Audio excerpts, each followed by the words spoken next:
The broadcast is now starting. All attendees are in listen-only mode. I'd like to call a 1:30 meeting of the North Carolina Local Government Commission to order. Cindy, would you please call roll to determine a quorum?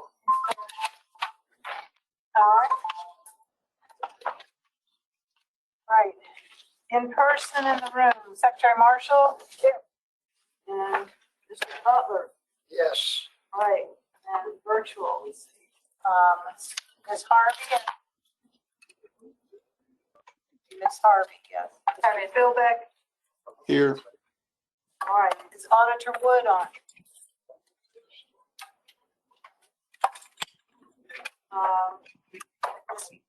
Ms. Jacobs, are you on? Present. Thank you.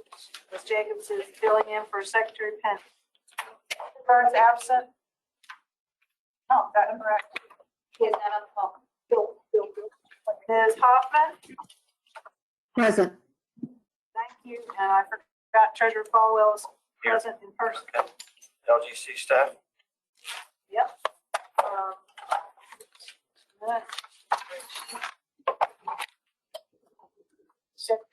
Secretary of the Commission, Sharon Edmondson is here. Jennifer Wimmer is here. I'm here. Debbie Tomasco is in. Is anyone else online? Is Lois? I'm checking. Congratulations or condolences? Yes, Lois is on. Lois Andrews is on virtual. Yep. Okay. And we do have a quorum, sir. Thank you. I'll ask all to stand and join us in our pledge of allegiance. Secretary Marshall will lead us in the salute to the North Carolina flag. I pledge allegiance to the flag of the United States of America and to the republic for which it stands, one nation under God, indivisible, with liberty and justice for all. I salute the flag of North Carolina and pledge to the old North State love, loyalty, and faith. Thank you, Secretary Marshall. We now have Cindy to briefly go over our meeting procedures and housekeeping items. Cindy. Same procedure. We are conducting this today's meeting by use of both in-person and virtual by using GoToWebinar platform. The meeting is being recorded with the intent of publishing it on our department website. The written minutes will continue to be the official record of the meeting. If we have any problems that prevent obtaining and publishing a usable recording, that will have no effect on the validity of any actions taken by the LGC. We will remind participants in the room that the microphones in this room are very sensitive and will pick up all sound. If you have a sidebar conversation that you would like to have, please take that outside the room. We will try very hard to maintain our good record of having one person speaking at a time. Please, everyone online, please mute yourself if you are not speaking and identify yourself when you are speaking so that everyone listening will know who you are. Folks making and seconding a motion, please identify yourself. If you are online and you must leave, please interject. Let us know when you are leaving and if you rejoin so those times can be recorded in the minutes. Without objection, we'll continue to take, all votes must be taken by roll call, and without objection, we'll continue our procedure as deeming those who make a motion and second as automatically voting yes. The agenda for today's meeting is at our website, www.nctreasurer.com, on the Local Government Commission page. If we do have some, I believe we have some rearrangement of a couple items, and the chair will be announcing the change in order of a couple items during the meeting. I believe that's it. Thank you, Cindy. We have a conflict of interest statement. Members, we have the agenda before us, and that is the agenda we'll take today. Please take a moment to review the agenda that's before you. Does anyone have a present, actual, or potential, or the appearance of a conflict of interest regarding matters that are before us? Mr. Treasurer? Yes. In a matter of disclosure following some conversation I want to advise that I have what has been identified as potential conflict of interest over what formerly was BB&T, now Truist Bank, that was disclosed on my SEI.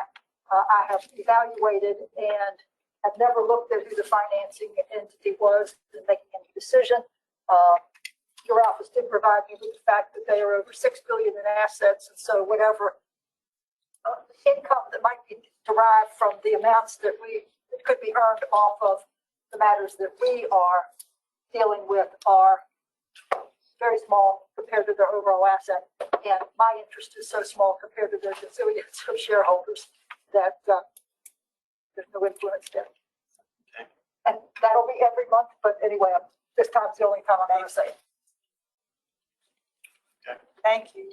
Yes, and just for benefit everyone, Laura Rowe, our division ethics liaison, and I just took a deeper dive into the guidance and meaning of those statutes. And each case is going to be an individual, factual, case-by-case analysis by each member.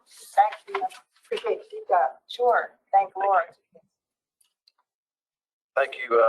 Mr. Treasurer, it's Nancy Hoffman. I have the same issue as Secretary Marshall, and you know, basically exact same issue. So I'm following that advice. So noted. And excuse me, Treasurer, that Auditor Wood has joined us. Welcome, Auditor. Thank you. We now. And Mr. Treasurer, before we move on, I have a conflict with the Cleveland County matter. Again, my husband is a partner at Robinson Bradshaw, who is serving as bond counsel on that matter. Okay. Mr. Treasurer, as relates to Cleveland County, I'm a citizen of Cleveland County, but unless the staff tells me different, I think I have no conflict any different than any other citizen of Cleveland County. This is Cindy Aiken. That is correct. Thank you. Is anybody going to be joining us today from Cleveland County? Good. I was going to tell them we might be losing our quorum here with all the connections with Cleveland County, but I think we'll be fine. Ms. Harvey, we will deal with that as a separate matter. Your point, and I agree with Mr. Philbeck regarding his lack of conflict. And thank Councilwoman Hoffman as well as Secretary Marshall. Members, you have the meeting minutes before us on January 11th. There was a brought to my attention that there needs to be something in the record regarding a 16-minute conversation regarding the Ballhead Ferry matter.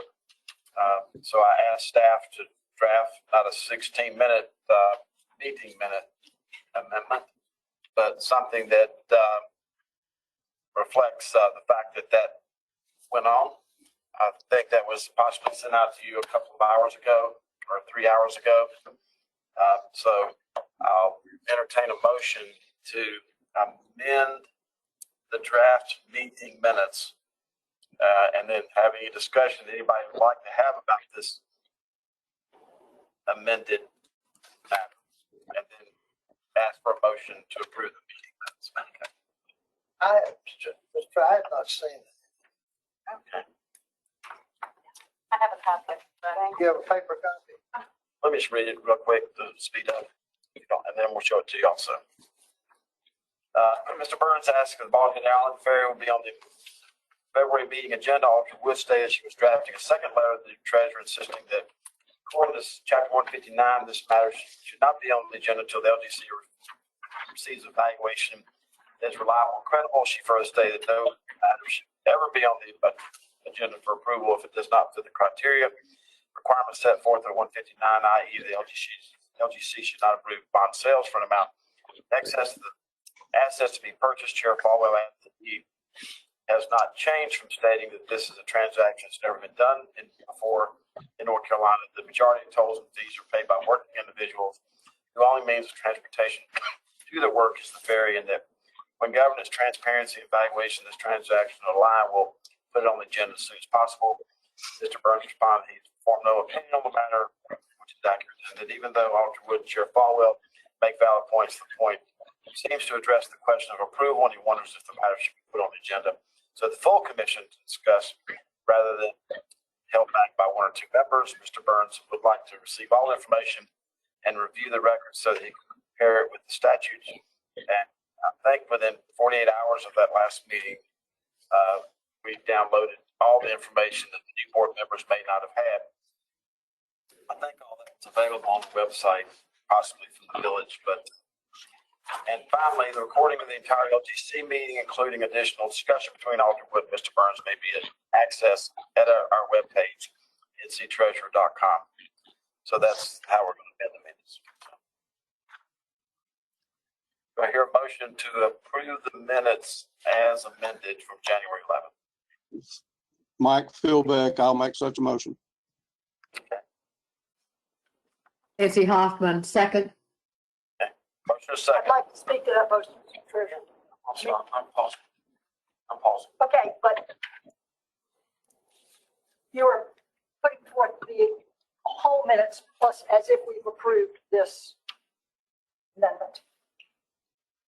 Or approved the suggestion to change the minutes. That's point number one. I will go ahead and state my other point. This would be a deviation from precedent with this organization. As I understand it, and Cindy has related a number of times that there's a case, which I can't remember the name, that shows that minutes are basically only the actions taken and not the discussion supporting them. Yes, it used to be. This is, No, I'm not saying you're incorrect. I'm just saying that's, thank you. this would be a deviation. I'm not saying that this does not need to be in there, but I think it could be skinny down to show that the matter came up, that no motion was taken, no vote was taken on it. And I have a suggestion to skinny it down, but putting the discussion in is very much a deviation from what we passed on. The last paragraph was not a part of the meeting at all. And so I'm speaking in opposition to your motion, which now includes the whole set of minutes, and I'm not opposed to that as they were. But my objection is mostly to this last few paragraphs. I'm sitting between two lawyers. I think I'm not as familiar or experienced with meeting minutes as you are. So I have no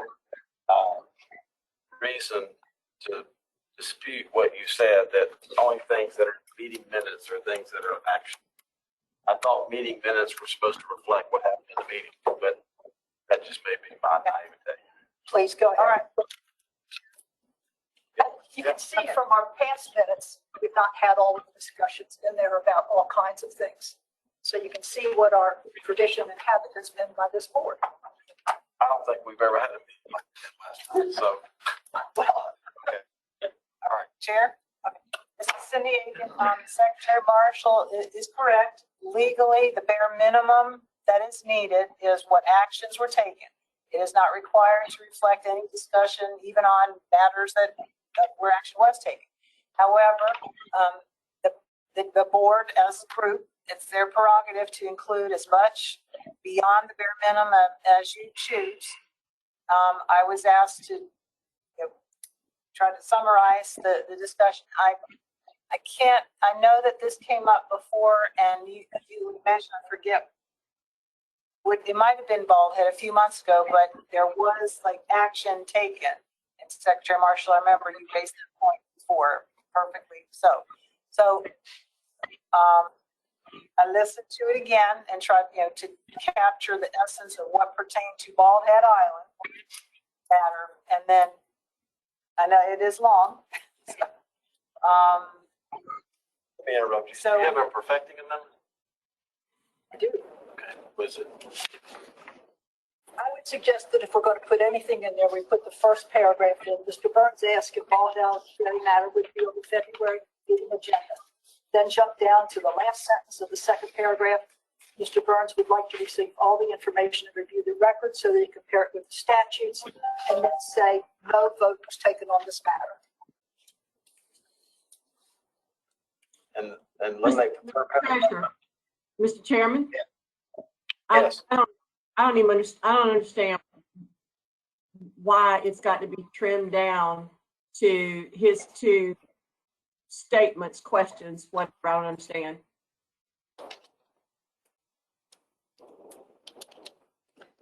Secretary Marshall, I'm really not even sure, Secretary Marshall, what your objection is at all. I just don't feel that this discussion, and it is only a portion of this discussion that happened, should be in the minutes.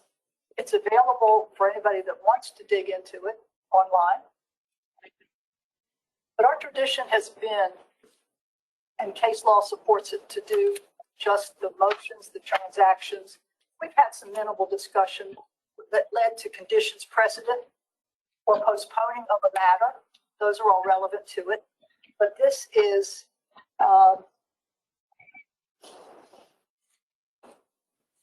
So your perfecting amendment is to include paragraph 1. it's sentence 1. Sorry? Sentence 1. Oh, just sentence 1. Just sentence 1. Yes, sir.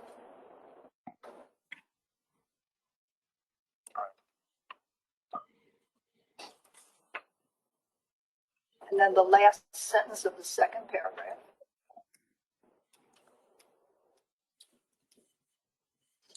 Well, that's not what really happened, and I think that is misleading. That is what happened. It's just not everything that No, it happened. isn't. No, it isn't. It's not. But All right, we have, I guess, oh, sorry. go ahead. We have a motion, a second on the floor. We'll just keep going with discussion, then I'll call the question.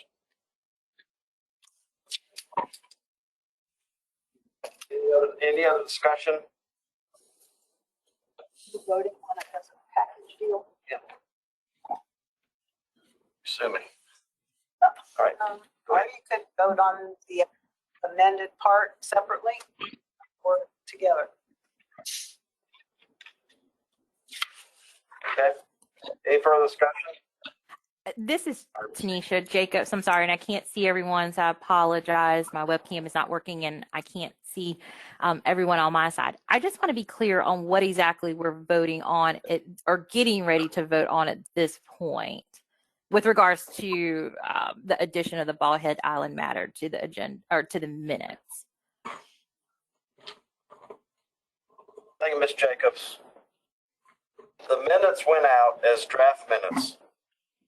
The staff sent them out. There was inquiry that there was an exchange regarding Bald Head Island that was not reflected in the minutes. So I instructed the staff to do as concisely as possible to capture what went on during that period of time. And that's the amendment that is before us, that we're trying to get approved in the meeting minutes that I'm asking that we have a motion and a second on. Thank you. So we'll be voting on that before, I guess, Secretary Marshall's perfecting amendment. Is that the correct order?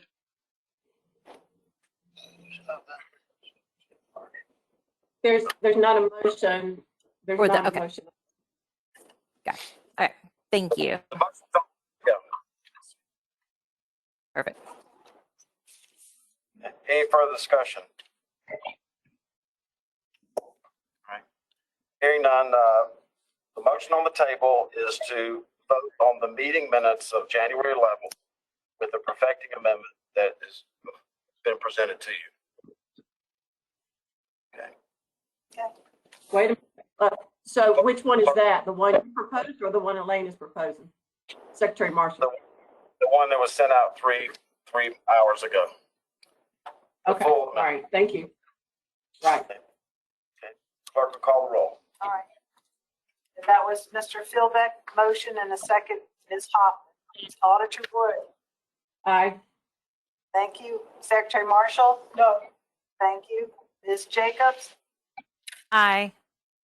Thank Thank you. Mr. Burns is absent. Mr. Butler? Thank you. Ms. Harvey? Aye. Thank you. Hoffman, aye. Bill Treasurer Falwell? Aye. Thank you. Thank you, members. Thank you, Secretary Marshall, and we'll always try to improve. Now, I'll turn the meeting over to Sharon to talk about 2 VURs. Thank you, Mr. Treasurer. You have 2 resolutions in your packet involving the viable utility reserve. The first one we'll take up is regarding the grant applications. Those of you that have been with the commission for a while may recall that we've approved several of these grants in previous sessions, and this is another round of grants for some distressed entities. The first set of grants, there is a correction on table 1 of the resolution, where there are 2 grants listed for Elm City.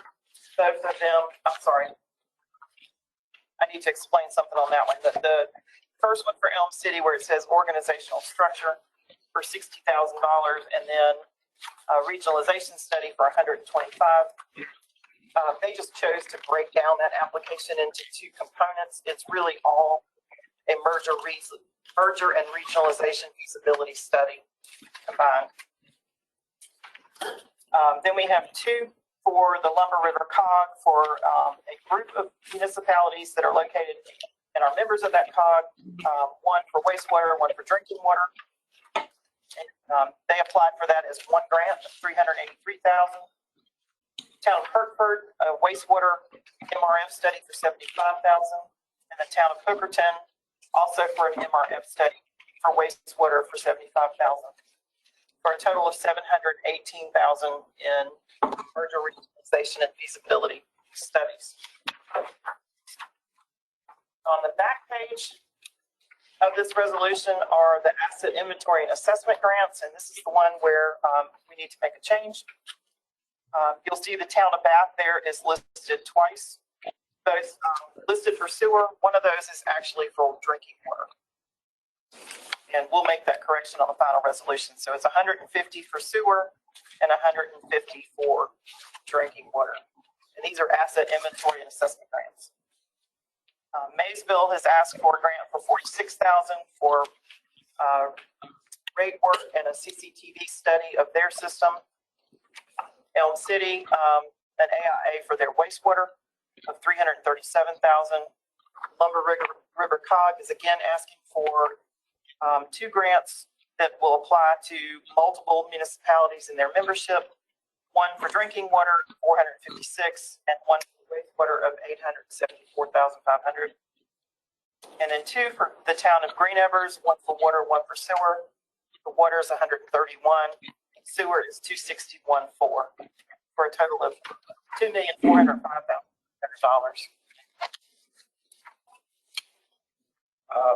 Just a question I've always asked.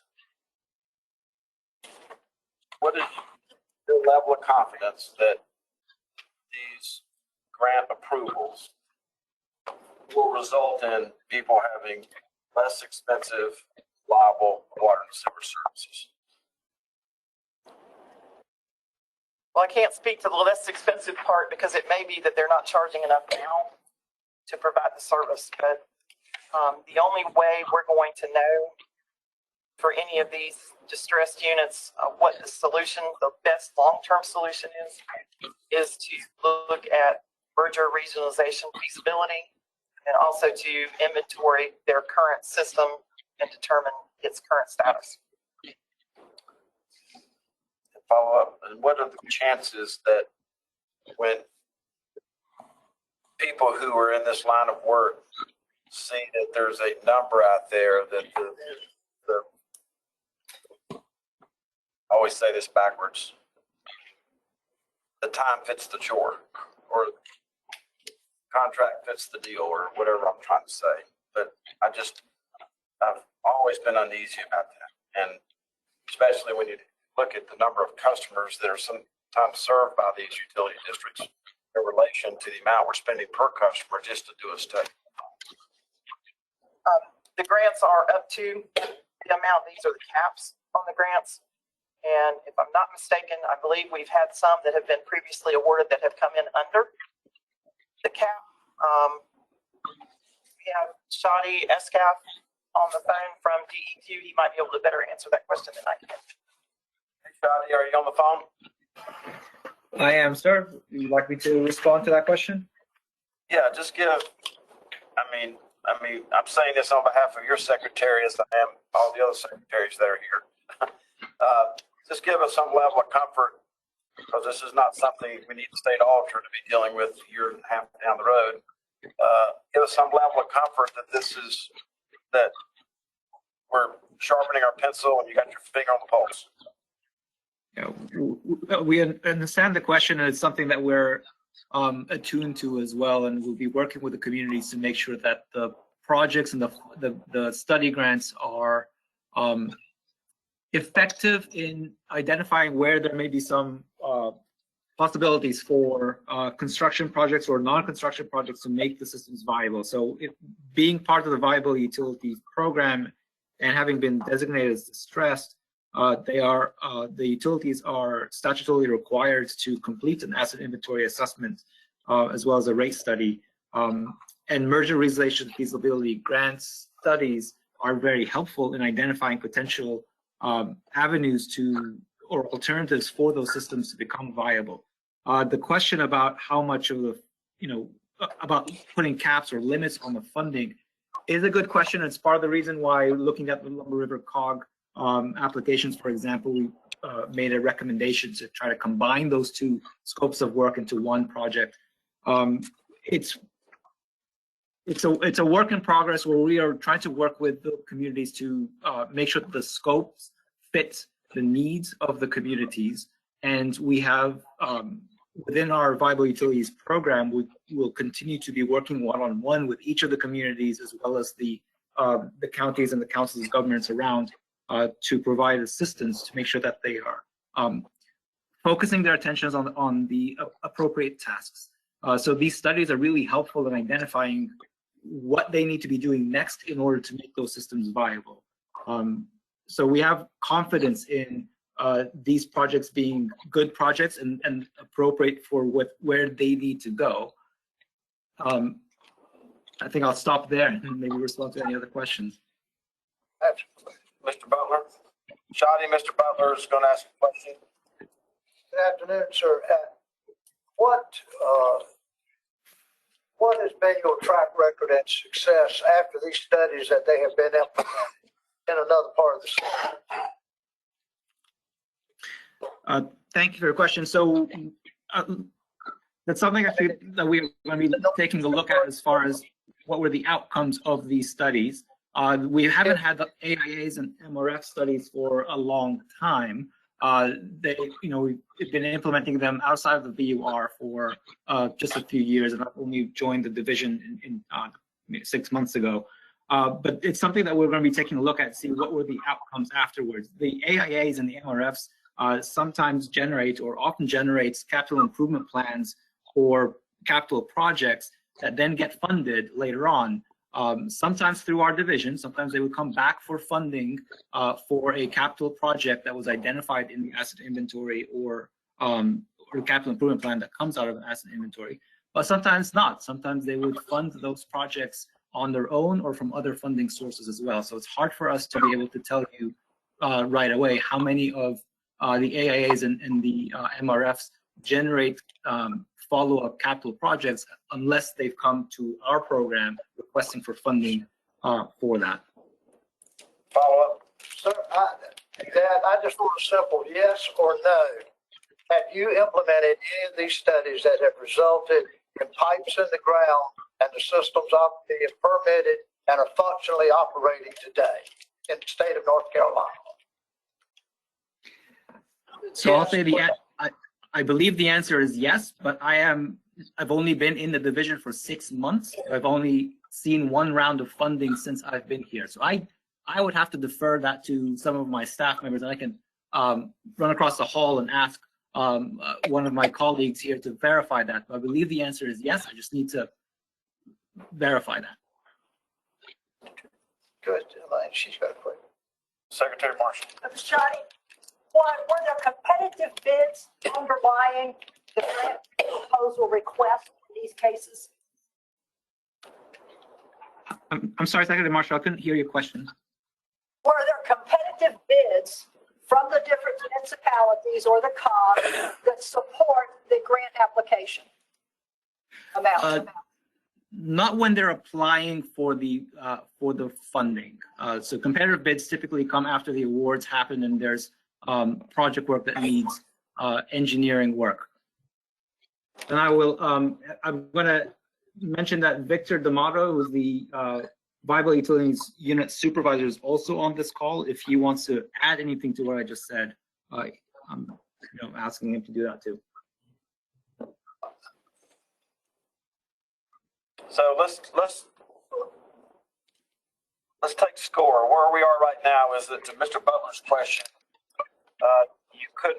your instinct was that there have been some of these studies that have translated into pipes on the ground, but you're not 100% sure. And then to Secretary Marshall's question, where the things that we're being asked to approve today derived from a competitive bid process, the answer to that was no. That's correct. And I'm, during a break, perhaps I'll be able to get an answer to the first question more definitively. Mr. Chairman?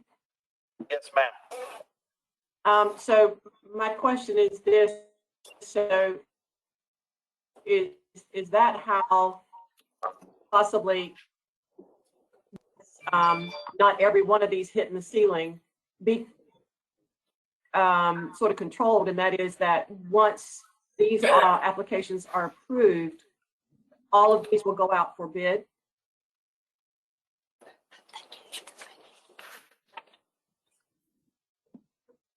Mr. Treasurer, I think I can answer that question. Yes, Sharon. These are allocations of grant funds. Once the grant is approved by both the LGC and the State Water Infrastructure Authority, then the project is put out for bid, and any unused allocation is returned to the Viable Utility Reserve Fund. So let's differentiate between project. I'm a mechanic, so project I'm thinking about shovels and dirt, but you're talking about the project of the study. Correct. So let's talk about study. So the grant amounts are allocated, and that's what we're trying to do today. Then the study is put out to bid. Right. So there is a process that just comes after the amount that the grant is allocated to the entity. So what are the chances, since we've already pointed the bat toward the outfield, of what we will accept in terms of how much this will cost? What are the chances of the bid's not just always being around that number? DEQ would have to provide all the data on that. I do know we've had some come in under. Yeah, but generally not. Generally, I think they write the scope of work and the allocation is done based on what they expect the scope of work to be. So I would expect them to be reasonable. Sure. When you say they write the scope of work, who is they? The unit of government in conjunction with DEQ. The who? The unit of government in conjunction with DEQ. So we're talking about Sarah Gorder here helping write scope of work. No, sir. In that particular one, Lumber River COG is doing it for all of those municipalities as one study. My concern, and I'll open up the floor, is that the General Assembly has tried to step up regarding these viable utility reserves. We keep approving these deals, and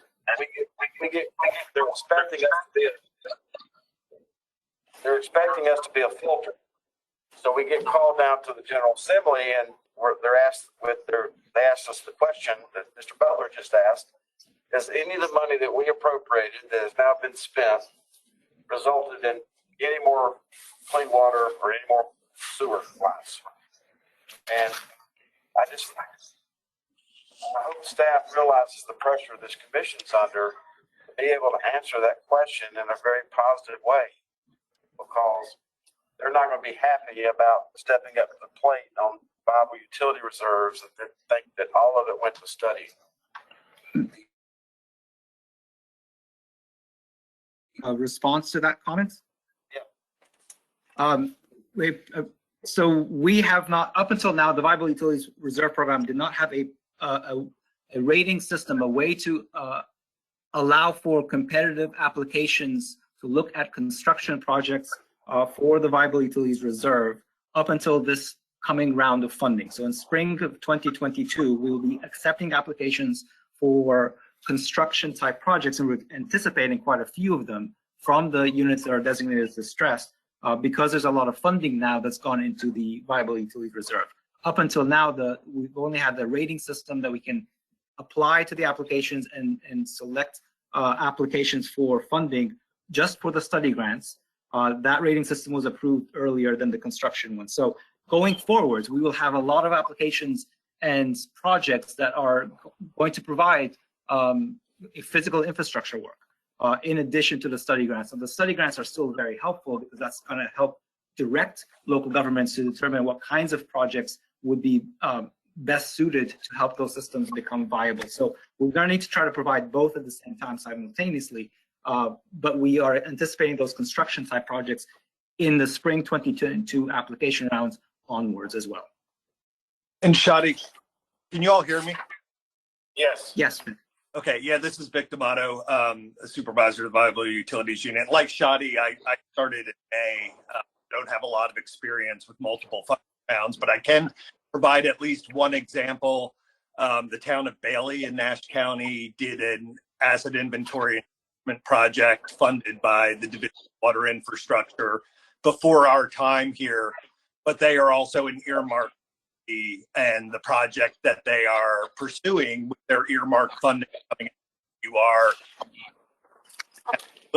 from our perspective, that's a good example of how AIA and MRF work filters into that decision of next steps, whether capital improvements or some kind of physical change, new system, or connection. Mr. Treasurer. Mr. Bauer. Hi. The supervisor, I just want to see if I walk through this correctly.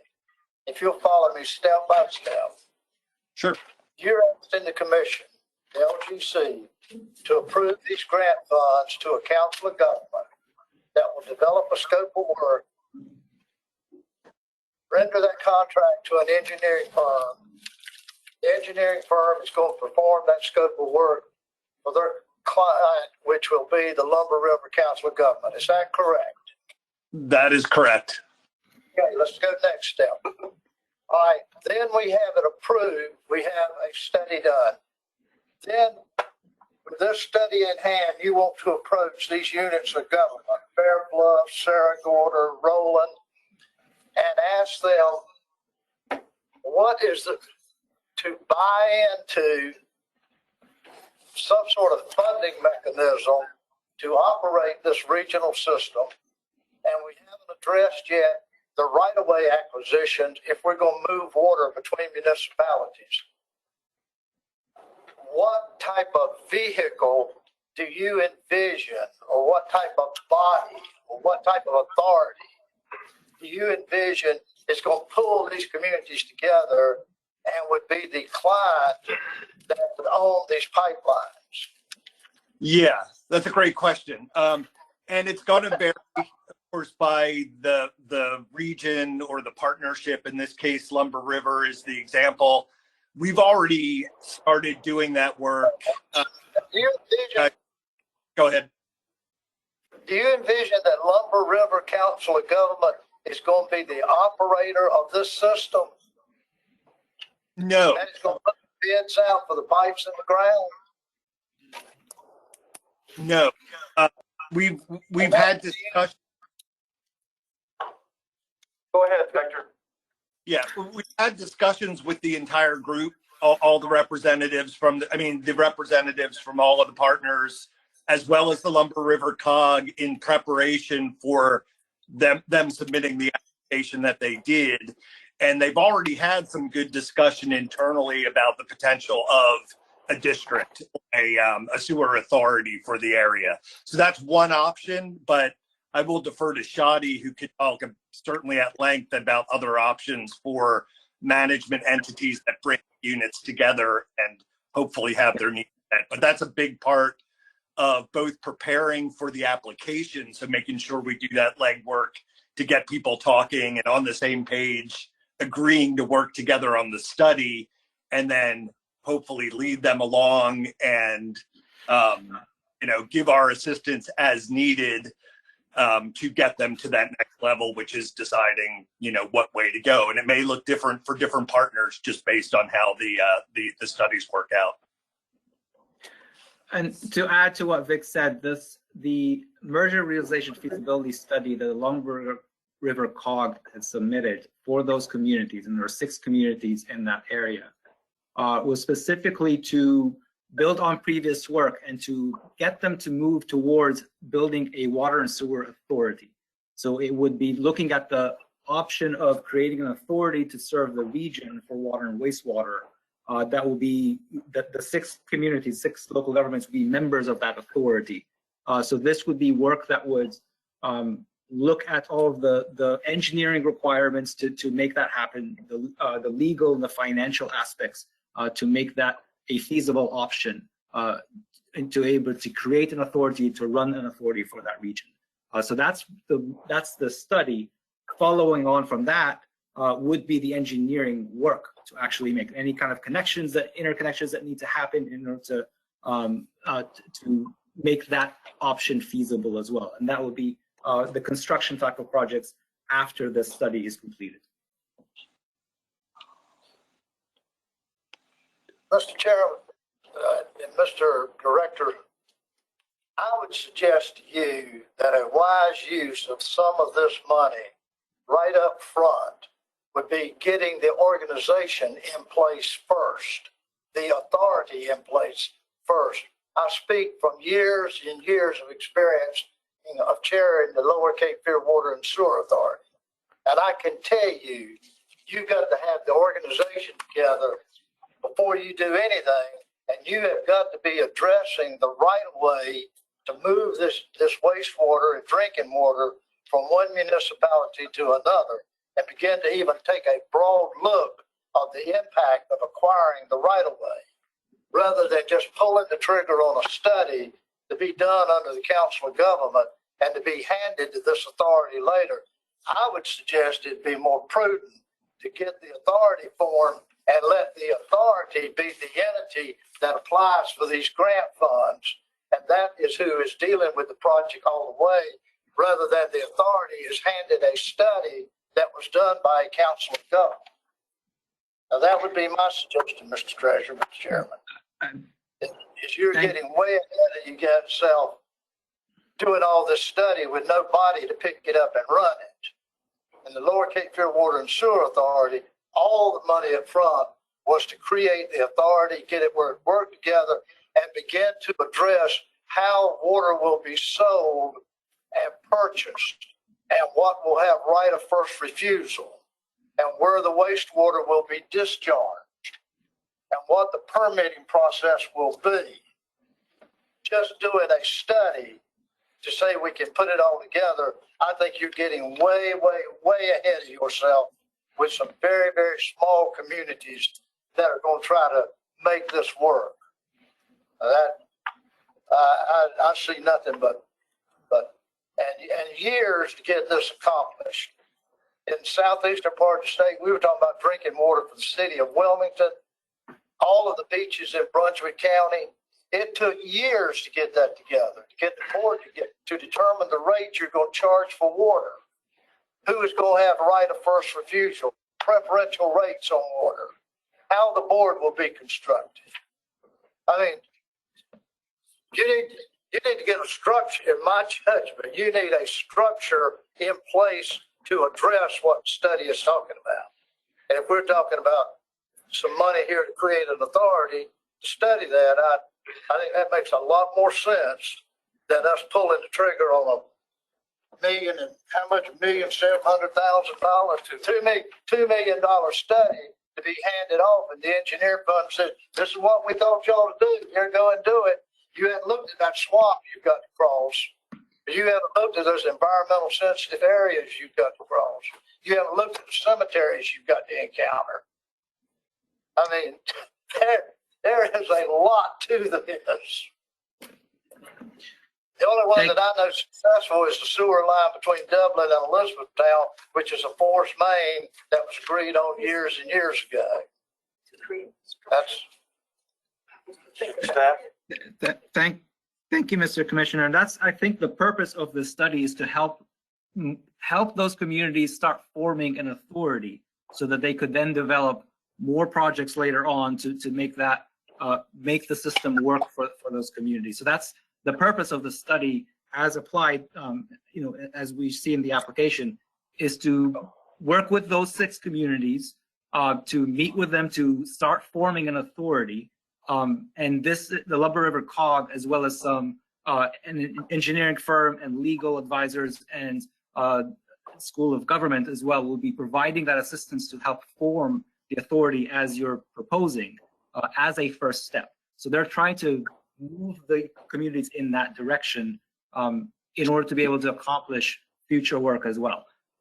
And I'll take a quick second as well to mention that during this conversation, I'm getting some quotes from some of our staff here showing that there were recent applications for funding that have resulted from previous asset inventory and assessment work. So in the applications, they were proposing drinking water, wastewater projects, and they had quoted in their applications that this was a result of the asset inventory and assessment studies that they had completed recently as well. So that was to respond to the previous question. Just a quick question. How much has been allocated to the Viable Utility Reserve in total? The Viable Utility Reserve had a $9 million one-time non-recurring appropriation a couple of years ago. Since then, in the most recent state budget, there's been, I believe it was about $456 million out of the American Rescue Plan state fiscal recovery funds has been appropriated for the Viable Utility Reserve. Some of that's going to be, has already been directed to, I think it's 19 specific projects by the General Assembly, and the rest of the funds will be available for all the other units of local government that are designated as distressed. So that's where I said that we will be expecting a lot of applications from the Viable Reserve program for these units of local government for construction as well as other study projects going forward. Those funds, the ARPA state fiscal recovery funds, are not yet available for awards. They'll be available for applications for the spring 2022 funding round. And to board members, I apologize. I know this looked like an innocuous small part of our agenda, but it's a big part of our agenda because now we're talking about $500 million. So quickly, of the 19 projects, so you say they allocated $456 million, and then they earmarked 19 specific projects for that. And I presume those 19 projects do or do not come before the commission. They would. They've been awarded or they already have the funds appropriated to them by the General Assembly. So they've have the awards, but we will, any additional project work or anything else that they would apply for would come to the commission at that time. So what portion of the $456 million did the 19 projects soak up? We'll look that up, and I should have that for you in a minute, sir. Yeah, generally, is it 90% or? No, it's not that much. It's a smaller portion. I think we are talking about close to 90 million was appropriated for those projects. 90, close to 90. All of those projects, even those that were directly appropriated, will have to meet the general statute 159G32D. Those there are 5 types of projects that are eligible for Viable Utility Reserve funding. Even those that are directly appropriated would have to have an eligible project based on that statutory definition. Okay, so 20%, somebody's phone's cracking. So 20% of the $456 million is going to those 19 projects, approximately 20%. That's correct. Okay, so 80% of the $450 million is going is going to undetermined? It will be available for competitive funding after the administrative costs. There's up to 3% administrative cost for the department that comes out of that, as well as other funding programs. But the remainder will be available as for funding to the units that are designated as distressed for water, wastewater projects, study grants, anything that's in 159G 32D. All right, so if we look at you know, the town of Bath, I know it's water and sewer, but it's one town. I mean, if you start looking at the average that we're approving in these grants, even on a per population basis or a per town basis, it looks like that you're going to have a lot of money being soaked up by these studies. And I just want you to understand, I'm not opposed to the how to do something, but we got to get the why right. I mean, we got to get the sequence of this stuff right. So nobody's questioning the needs, or nobody's questioning DEQ in any way, shape, or form. We're just people with more expertise than I do have concerns about how things are in sequence. Mm-hmm. What's the downside of approving this today? Sure, this will be on the agenda for the SWIA meeting. I believe it's on the agenda next week, is it not, Shadi? That's correct. February 9th. And they meet every month. Not every month, no, sir. Are they meeting in March? Yes. I believe so. Yes. And we're meeting in March. Yes. Right. Any other board members? I do have one point of clarity regarding the Lumber River Cog projects. All of those systems, and Shadi, again, correct me if I'm wrong, but if memory serves, all of those sewer systems are already connected. They're just individually owned by each of the municipalities. All of them except for Roland, I believe. So Fairmont, Fairbluff, Boardman, Saragordo, and Proctorville all send their wastewater to a regional wastewater treatment plant in Fairmont. Roland, I believe, does not. And this would be a study to look at creating an authority to essentially merge and combine all of those 6 different entities into one utility, which would help with financial management of that infrastructure across the board. And do you happen to know, this is a treasurer and other board members chime in, do you happen to know what the water or the sewer revenue are of these Fairmont, Fairbluff, Boardman, Saragordo? We do. A lot of them are financially challenged. The revenues are not sufficient to meet their expenses. I don't remember off the top of my head which ones specifically, but I could look that up. I guess what I'm asking is, could we actually be looking at paying more for a study of something than the revenues of it currently? Oh, no, I believe the combined revenues would exceed the study cost. Marcia, got anything? You have the most experience with this stuff. No, Bible utility fund didn't exist for a long time.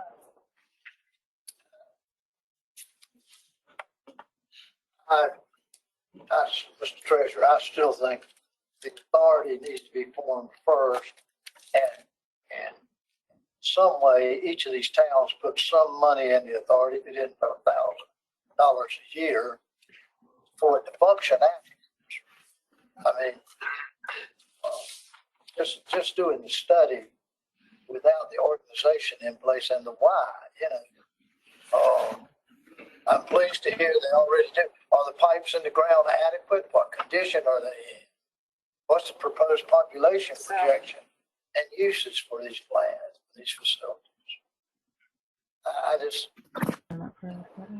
Just appears to me we're way ahead of ourselves pulling the trigger on the study. Go on, Secretary of State. But I think that's what the assessments are for. But we've got some here that are towns, and then we've got the one that is the group, which apparently does have some regional organization, and they are applying for a grant for merger and regionalization feasibility. can that grant be used for them to further up their, tighten up their structure? I don't know, but I don't know if that would be possible. And my other question is, could we go ahead and consider the towns and leave the Council of Government out for the time being until we learn more, feel more comfortable about it? Well, it's my understanding that what Mr. Butler was saying, that if anybody's a little bit ahead in this race, it's the LRCOG, because there is some regionalism already going on.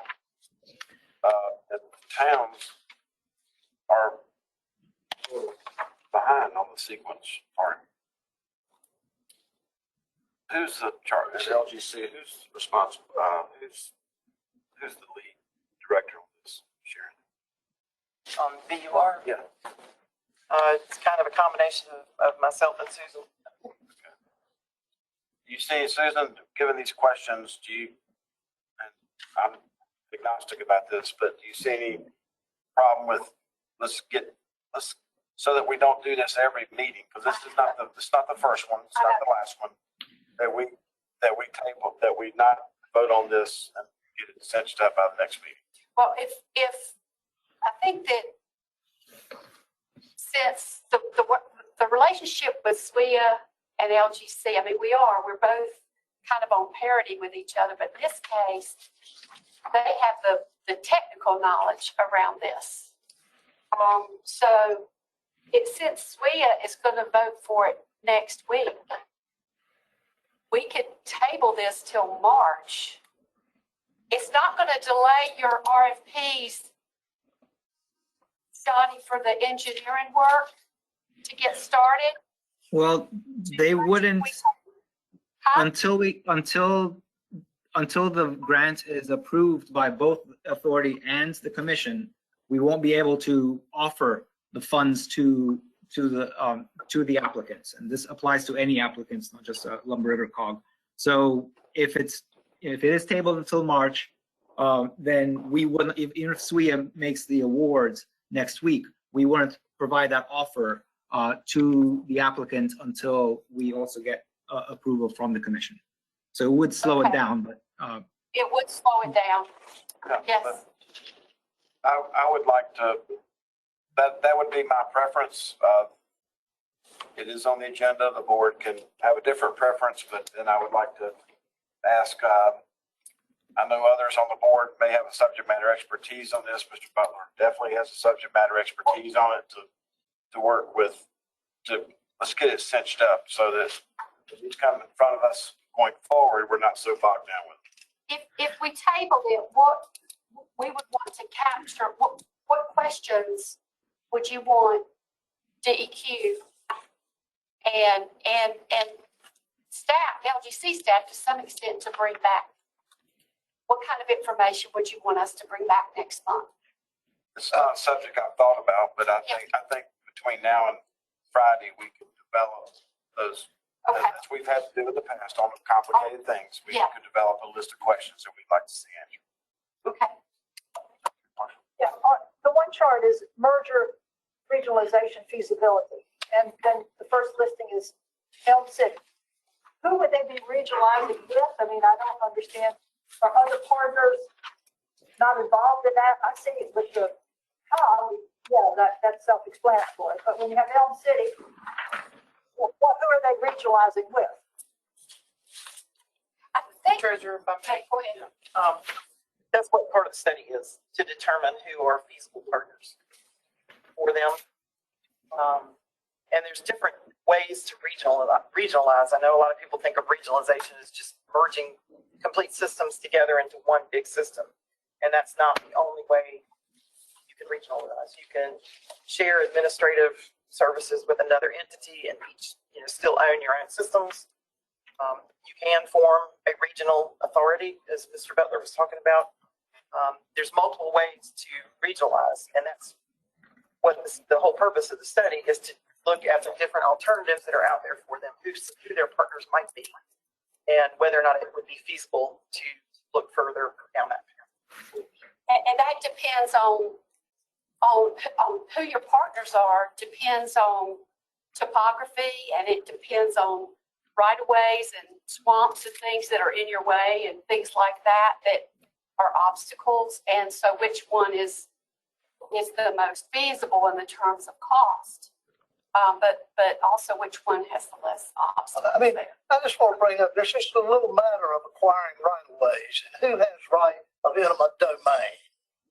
4 miles outside of Sarah Gorder. You live in Sarah Gorder.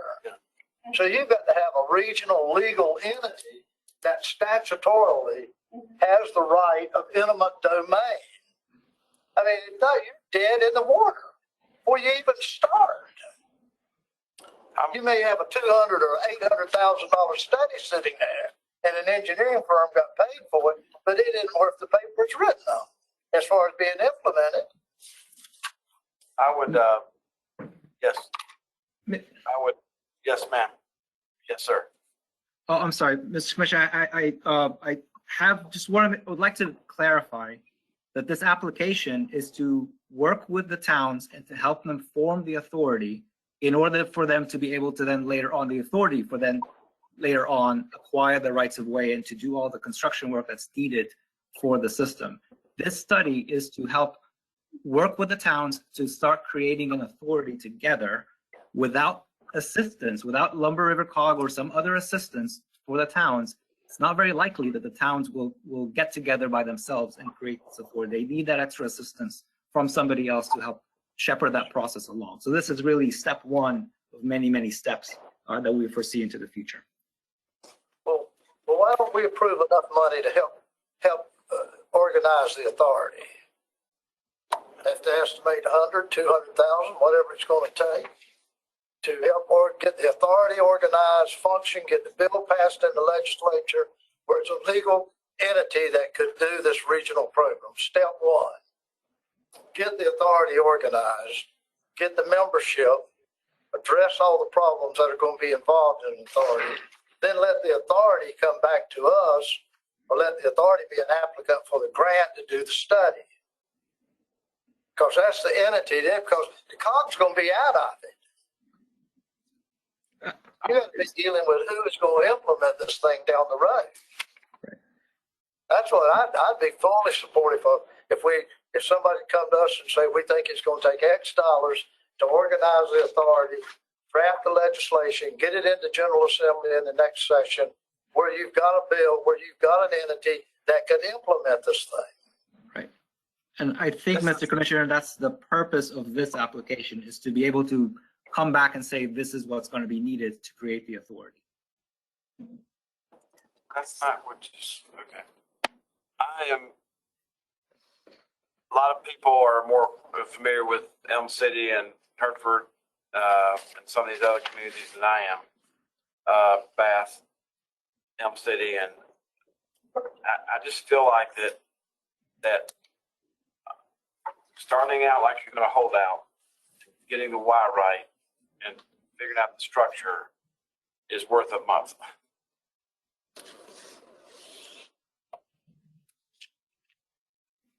Motion. So you're suggesting postpone this whole discussion? I make a motion, we delay this action till March. There's a motion by Mr. Butler that we delay the resolution approving the VER grants until March. Would that also, Sharon, include the assessment frequency? Is that separate? That's separate. Connected? No. Motion second. Who seconded? We didn't hear a second. Do I hear a second to Mr. Butler's motion to postpone this agenda item until March? Second. Secretary Marshall, second. Any further discussion? Hearing none, the clerk will call the roll. Auditor Wood? Aye. Thank you. Ms. Jacobs?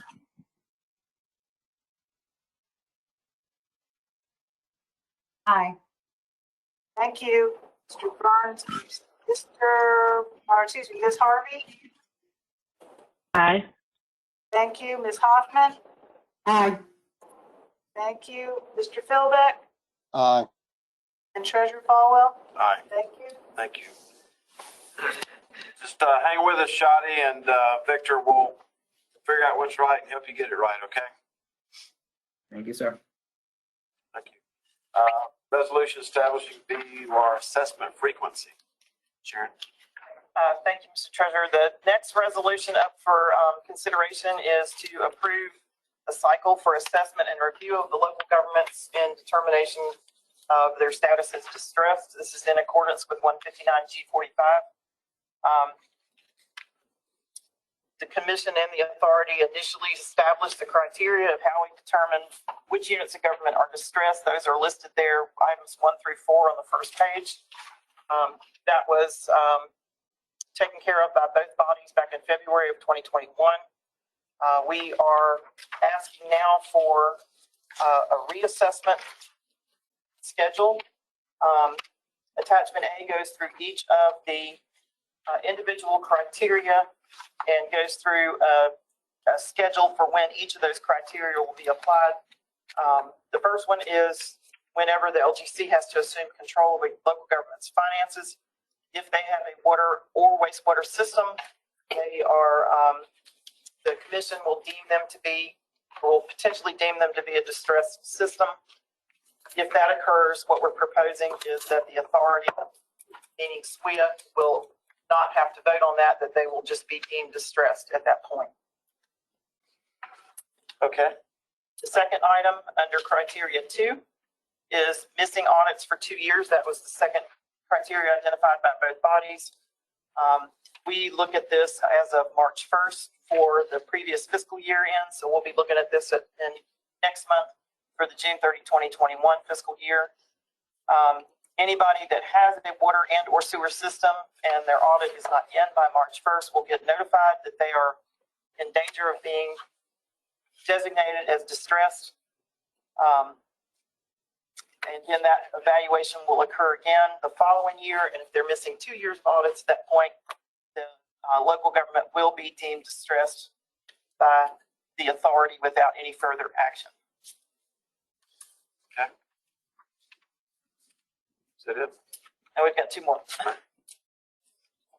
Criteria 3 is the one that probably causes the most angst for folks. This is the criteria score, where the authority and the commission both back in February of last year voted on the scoring mechanism for the local governments.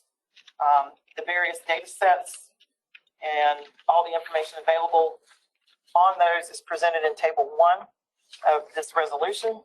And you can see there when that information becomes available throughout the year. What we're recommending is that all local governments with water and or wastewater systems be reassessed at the end of April each year, beginning this April 2022. Local governments not currently designated as distressed and that score out to be distressed will get a notification of potential distress designation and information about the viable utility program.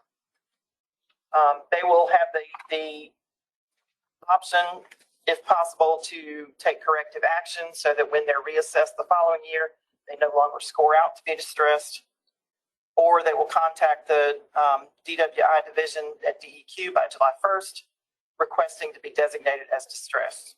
And then the authority and the commission would take that up at their next regularly scheduled meeting. We will do this every April. And so once somebody is scored out to be distressed, have the opportunity to address it. If they still score out the next year as distressed, they will be deemed to be distressed at that point. What's at issue here is that once they're determined to be distressed, they have to follow statutes in 159G45B, and there's certain things that they have to do. They have to have the AIA study, they have to attend training, and they have to develop a long-term plan on how they're going to make their system viable. So, you know, being distressed is more than just having access to the viable utility reserve fund. There's also responsibilities that the local governments have to take up. There's a fourth criteria that is just kind of a catch-all. If either the SWIA or the LGC has information that somehow did not bubble to the surface through the scoring mechanism, or has caused the LGC to take control of the unit's finances or didn't involve a late audit, then we still have the option of designating them as distressed.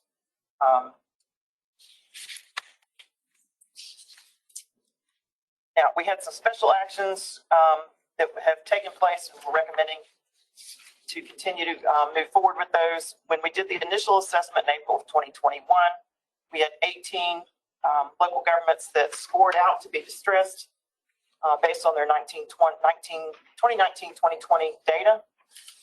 That they raised question about their assessment scores, so we did not designate them as distressed in the initial round.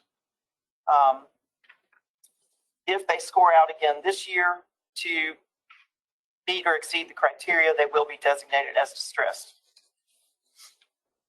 We had 8 that had not submitted an audit in 2019 by December 1st of 2020, which is when we first started looking at this information.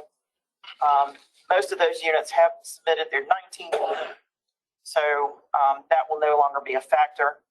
We still have 2, however, Black Creek and Lucama, that have not submitted 19. And so when we reassess this April, they will end up being designated as distressed because they're 2 years behind on their audits. There will be others too, not just those 2. Goldsboro initially fell into that group, but they have since submitted their 19 audit, but they scored out at that time to be distressed, so they've been designated. Magnolia also had submitted theirs and asked to be reevaluated, and they will be reevaluated in April of this year. So we're recommending, along with the State Water Infrastructure Authority, that an assessment evaluation be completed during April of 2022 for the remaining local governments using the most recently available audit data. That would be Black Creek, Castalia, Chimney Rock, Jackson, Lucama, and Newport. Is that it? Yeah, no one's under this distress criteria right now. Yes, sir. We have an initial list that was adopted in sometime in 2021. I don't remember the exact month. I thought I heard you say it's been delayed until, so we do have cities that are under this distress criteria. Yes, there's approximately 90 entities on the list right now. Yeah. Those are the ones that are starting to apply for these study grants.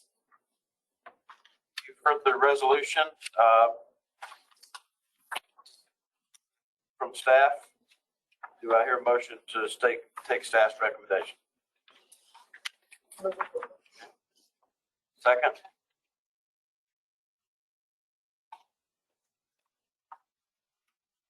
Second? Thank you. Is that Ms. Harvey? Yes. Thank you. Motion second being made. Any further discussion? Hearing none, the clerk will call the roll. Motion by Marshall, second Harvey. Auditor Wood? Aye. Thank you. Ms. Jacobs? Aye. Mr. Butler? Ms. Hoffman? Aye. Mr. Philbeck?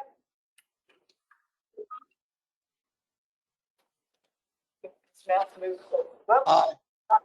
Thank you. And the treasurer. Aye. Thank you. Thank you. Now turn the meeting back over to Sharon for the FPIC response items, which we will take quickly and independently. All right, you have 3 debt applications for 2 units of government that received FPICs. Remember, those replace the unit letter process. The first unit of government is the town of Hendersonville.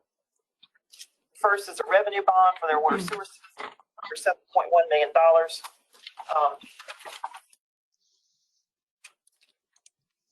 This project is for replacement of aging water sewer lines, mains, and other pipes along the Clear Creek area. Effective interest rate is 2.15, term not to exceed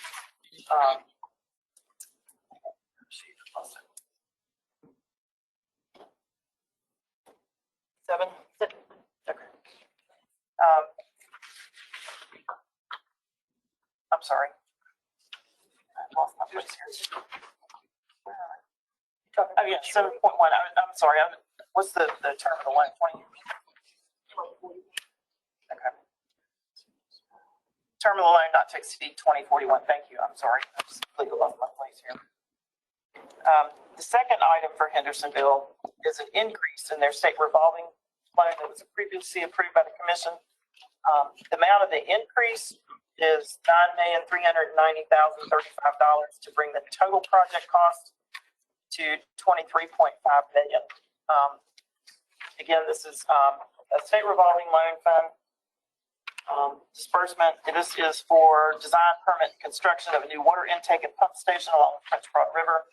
And they're also going to demolish their existing intake structure and construct a new intake on Mills River. When the city went out for bid for the project, they did, of course, formal bids, and the bids exceeded the original budget for the project. So now I'm going to turn it over to Susan to talk about their FPIC and the city's response. Okay, I'm going to talk about Hendersonville first. After our conversation last month, where you asked for improved information, what I did is I wrote a cover memo that summarized the FPIC issues within each of the communities that are on the agenda today, and then included the same information you had gotten previously attached. So we'll talk about Hendersonville first. The town of Hendersonville, city of Hendersonville, sorry, had a fund balance available of 20% of expenditures for the year ended June 30, 2021. Similar units have a fund balance similar units that have a budget that exceeds $10 million, average 46% of total general fund expenditures. So we were, and you can also see that they have faced decreases. If you look on page 2 of 16, at the top of the second page, you'll see the 20% highlighted there, but you also see that they decreased from 32.8% in 2019. They were at 36% in 2020, and 2021, they're at 20%. The second and third FPICs were related to the city's audit for both fiscal years 2021 and prior year 2020 were late. And then there was a material weakness that the city had some assets that were not properly depreciating. And the asset error caused a prior period adjustment to be needed in 2021. So the city's response is included on page 4. And concerning their fund balance, the general fund balance, they had, the reason for the decrease is they purchased property that will be reimbursed with financing general obligation bonds that closed in November of 2021. So since this financial statement date, they've reimbursed themselves for a parking deck project, and that impacted their general fund. They also have raised taxes in an amount that allowed them additional income, property tax income of $838,000. So the second and the third FPIC were both related to a financial system implementation. That project was delayed, which we see often in local governments. They struggle to do those well with limited resources, but that has since been remedied. We judge the town's response to be satisfactory and recommend it. Questions from the board? I mean, that should be a booming community. All this makes sense to you. Yes. I mean, Yes, they used it. I went and looked at their audit, and they have the general fund. It has a receivable from this capital project fund at the end of the year. So it did make sense to me, and that's what, if you look at their cash. Their actual cash did not go down a huge amount from prior years. No, it was down from 2020, but it was fairly comparable to where it was in 2019. And they actually increased their fund balance in their general fund. It was that fund balance available calculation has a large component that is receivables, and they've got a big intra-fund receivable between that capital project and the general fund. so they made an investment that they sort of expensed from a cash flow standpoint. Yes, That could have maybe been capitalized and or leveraged. it will be eventually capitalized, I would anticipate. All right. Yep. Mr. Treasurer, I have the finance director, the city manager, and the assistant city manager with us on the phone. Hey, folks, welcome. Before we vote on this, is there any comments that you'd like to make from Hendersonville? Mr. Chairman, this is John Conant. I'm city manager. We are keenly aware that 20% is not appropriate. We work very hard. We have a fund balance policy. The previous policy was based on the average of our peer group. We are now in the process of updating the policy based on the LGC's new guidelines for anything over $10 million. We don't need to be below 25%. We're aware of that, and we have financed the sale of that property and replaced that revenue. So at the end of this fiscal year, we feel like our fund balance will be over 30%. Okay. Questions from board members? Mr. Butler? If I may take just a personal moment, I'd like to ask, Mr. Conant, is your father Pete Conant? Yes, sir, Mr. Butler. That's my father. Did you tell him I said hello? Yeah, yes, sir. I'll be happy to. Thank you. Does Mr. Butler owe your father some money or something? His father was the city manager in Clinton while I was the county manager in Sampson County. So this boy comes from good stock. I know from whence he came. Any other questions? Do we have a motion to take staff's recommendation to approve Hendersonville? I so moved. Second? Mr. Chair. Nancy Hoffman. Thank you, Councilwoman. Motion second on the floor. Any further discussion? Okay. Hearing none, the clerk will call the roll. Okay. This is two items for the city of Hendersonville, the revenue bond and the revolving loan increase. Butler, Hoffman, Auditor Wood. Aye. Thank you. Secretary Marshall. Aye. Ms. Jacobs. Aye. Ms. Harvey. Aye. Mr. Philbeck. Aye. Thank you. Treasurer Falwell. Aye. Thank you. Thank you all. Thank you, sir. Look forward to seeing you soon. So now is North Topsail Beach. Sharon, hey, Susan, Thank you. Sharon, whichever. Town of North Topsail Beach is asking to issue special allocation bonds for $9.5 million for beach renourishment. This is going to be a 12-month issue with the possibility of 2 renewals for 1 year each if necessary. Current interest rate does not exceed 1.96, but if those are renewed, the interest rate will reset at the time of renewal. This is essentially bridge financing pending FEMA reimbursement for beach renourishment costs.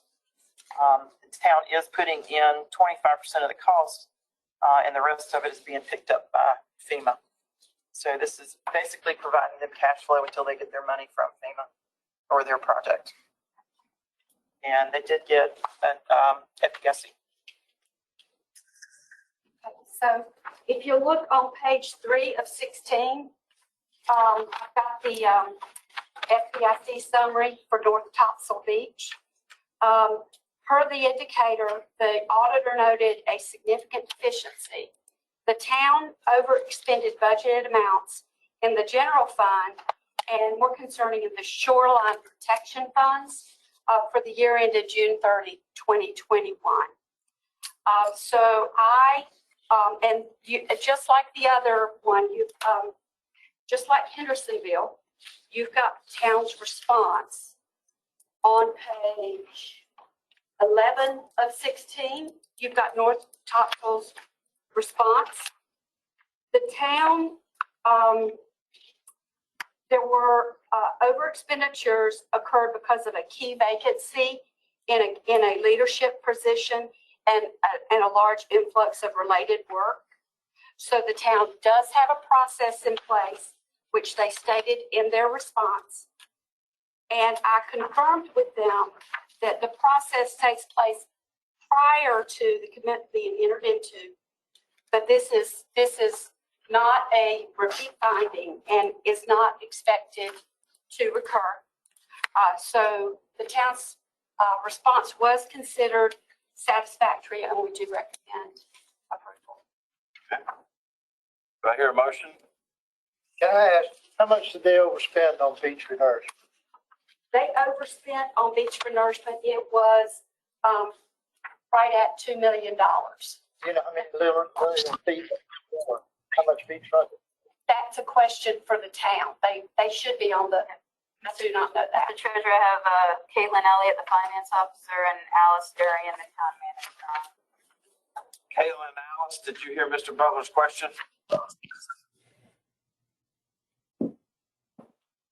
No, I'm sorry, did not. Neither one of us heard it. Okay, the question was, how much did they overspend on nourishment, and how many linear feet did that represent? The amount that was overspent was just over $2 million, $2,178,708.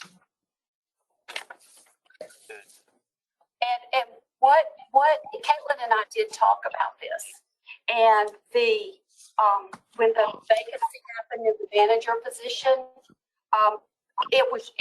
it just got lost, and it was an oversight that happened. They realized it got missed so it was an error that happened as a result of the. I'm gonna let Caitlin and the manager speak to that. So Caitlin, I hate to ask this, was more beach renourished? How long? Where'd the $2 million go?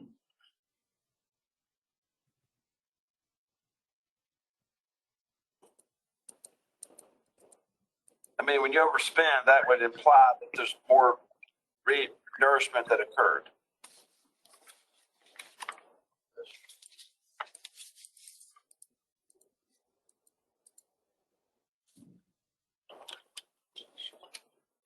You still on? Caitlin, are you still there?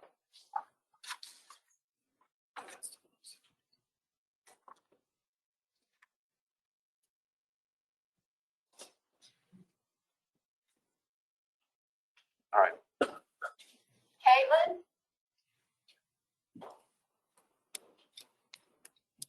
All right.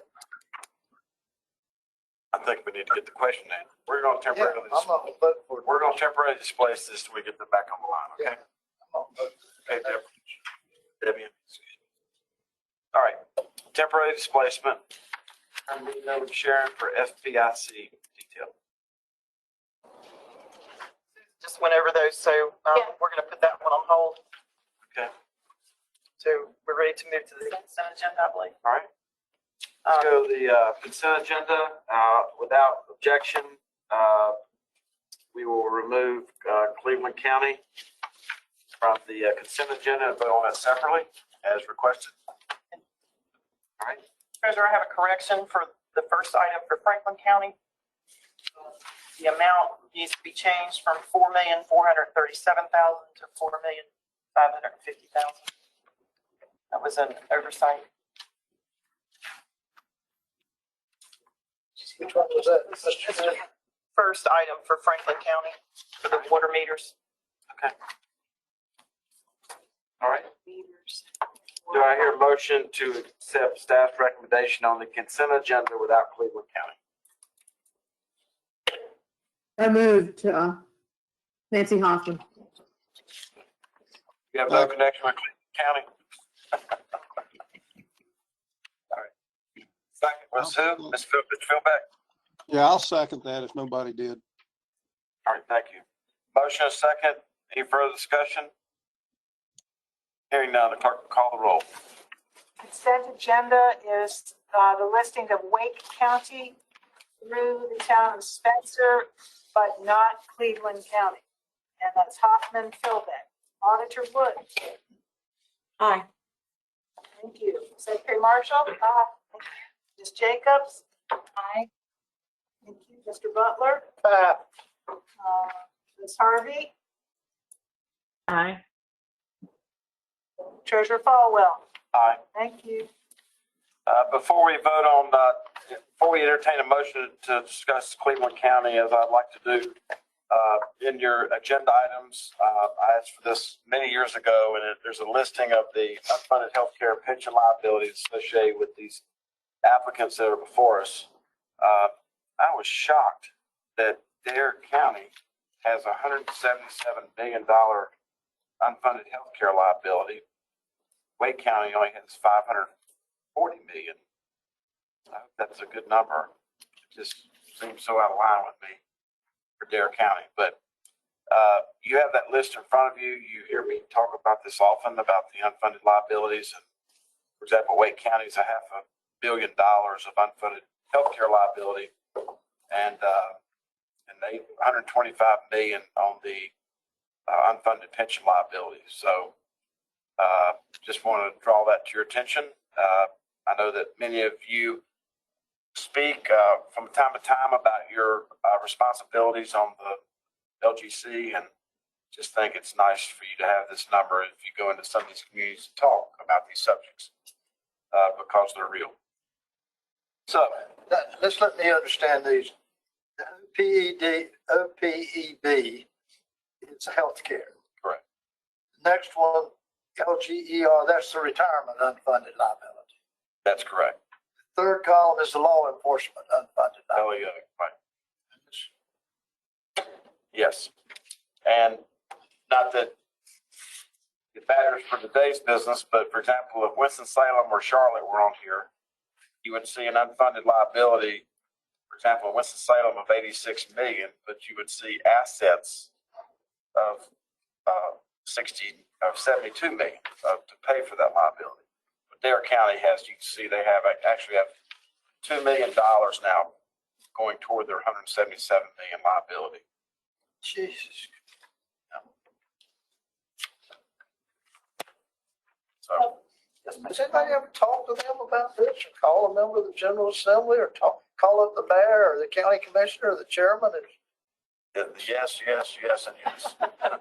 Secretary Marshall. What exactly are OPEB assets?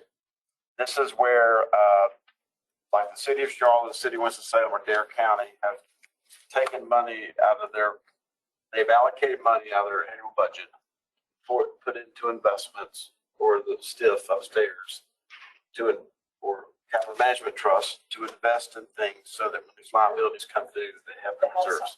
It's a savings account, right? And so the fact that there are zip, zip, zip, and then NA means that all these others have no.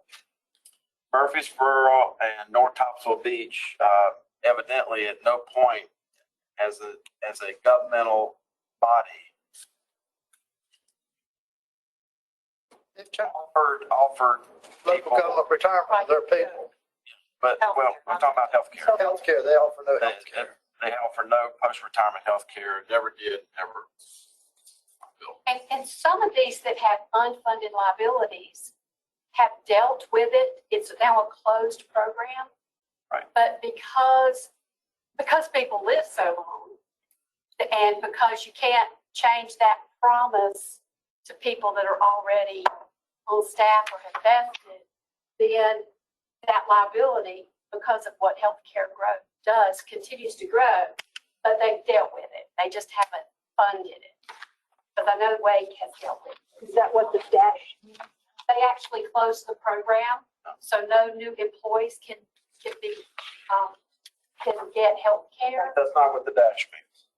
Huh? The dash means they don't have any money sitting there. The dash means they don't have any money sitting there. Yes. Okay. So Yes. the fact they're not Yes. digging anymore. Sorry, I is not didn't hear her question. Sure.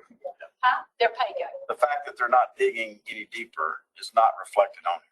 Correct. Correct. Excuse me, Mr. Treasurer, I see Mr. Burns has joined us. Hey, Mr. Burns, welcome. Thank you for joining us. Thank you, Mr. Treasurer. Good to be here. Thank you. So anyway, it's just something for our members to have, and every meeting we will have this regarding the items that are in our agenda. So I'd love to see Wake County start to get into the plus column here with any amount of money. Sir, our board has made a commitment to start doing that starting next fiscal year. Good. And for the record, can you identify yourself? Yeah, Todd Taylor, debt manager with Wake County. And were you going to do it all in 1 year? No. Little chunks. Baby steps. Yeah. Well, thank you, Todd. Good to see you. Thanks for being here. But it's a big deal. And as I've always said, it's sort of like a stock that doesn't have an E. So it can trade at any level it wants to because there's no E. So there's no PE ratio. So trying to get Biff to smile. I can't tell if he's smiling. He's smiling with his eyes. I can see. Anyway, thank you. Now we're back to Cleveland County. Do I hear a motion for those of us who are left? We do have a motion in a second, actually. That's not on Cleveland County right now. Cleveland County's out. So we to approve Cleveland County. We're ready to take one on Cleveland. We're ready to take a vote on this vote. We already approved, We approved all the other ones. and with You that, wanted us to vote on Cleveland County. and we have a motion and a second already. No, we do not. We haven't had a Phil discussion. made the motion. Second, Oh, that was on the items consent list, Cleveland. my mistake, I guess. So, You're good. all right. And I'll move approval. When did Mr. Philbeck make a motion? Seconded the consent agenda. Oh, okay. Forgive me. It's okay. Secretary Marshall's making a motion on Cleveland County. Do I hear a second? I have some questions I'd like to ask about. We will when we get a second. State auditor, second. Second, further discussion. Mr. Butler.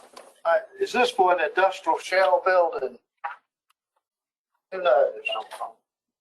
The answer to that is yes. Wait a minute. We also need that thing, so. Yes, it is. It's number 4. They've already completed and occupied the other 3 with economic development projects. So this is the 4th. I couldn't hear what she said. The answer is this is number 4. They've already developed 3 of the 4 projects. And they've already completed those. This is the 4th one. Have they moved those 3 buildings? Are they occupied by a private entity now? And is this the 4th building for $8 million? Yes. Now, how many square feet is it? 108,500. All right, on your first 3, did you have to subsidize those shell buildings any period of time? This is Mike Philbeck. I can't tell you how long it took the city and or the county combined to sell them, but they have sold the other 3. And did the city and county carry the interest also on those buildings for those years you didn't sell it? I don't think many of them were years. Mr. Butler, Cleveland County has been extraordinarily successful with shell buildings for a county our size and is the envy of the state. You certainly have if you've sold 3 of them, because I've seen a lot of good men go down and women that couldn't sell a shell building. The third one, just for information that we have, it was before it was completed. This one? The third one. The third one right before that. Thank you. We have, I believe, motion and a second.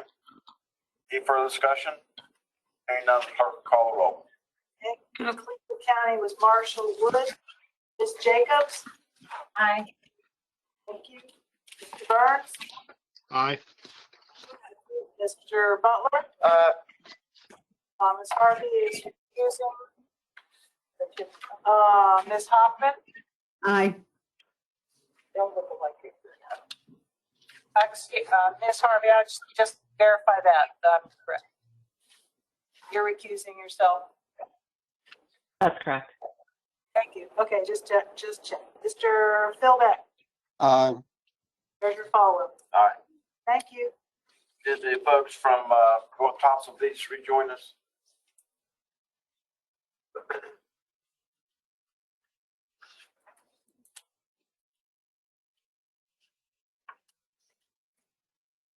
Ms. Elliott, Caitlin Elliott, are you with us? I am. Can you guys hear me now? Yes. Just My finish sincere your thought. apologies. Okay, my question and Mr. Butler's question was, if you overspent for $2 million on beach renourishment, I presume you got more renourishment, or?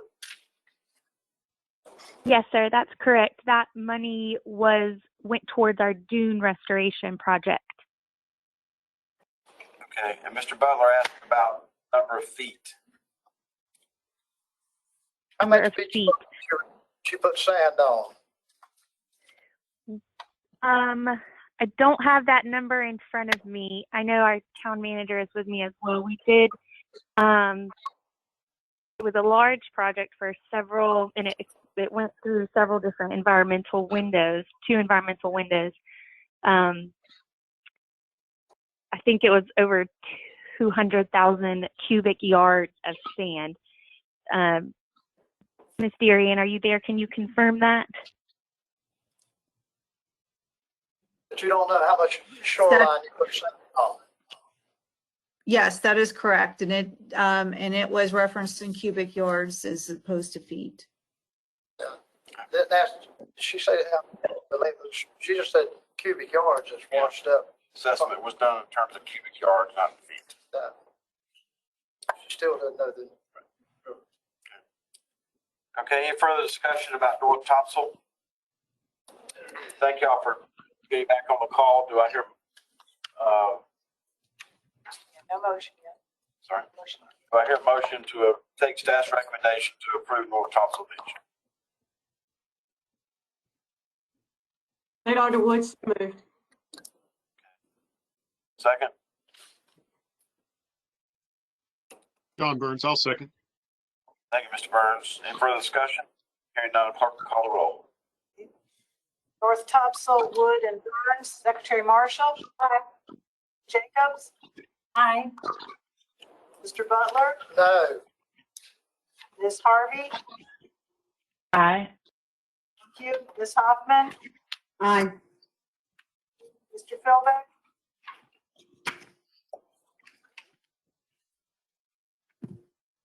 Sorry, aye. Thank you. Treasurer Falwell. Aye. Thank you. We're now down to our miscellaneous items. Treasurer, we have one non-action item I just need to inform the commission about for Beaufort County. They have a rate modification. They have their prior rate was 1.48. It's now moved to 1.17 on their tax exempt series 2022 refund bonds. Okay, thank you. Unit updates. Quickly go through these. Thank you, North Topsail Beach, for joining us. Pam, I'm going to talk about the updates on the units of local government. I've got a memo that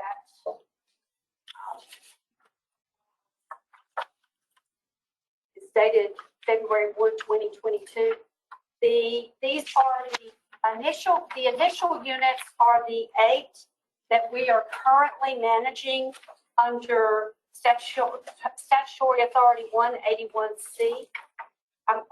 There are updates for all of those units except for Spencer Mount.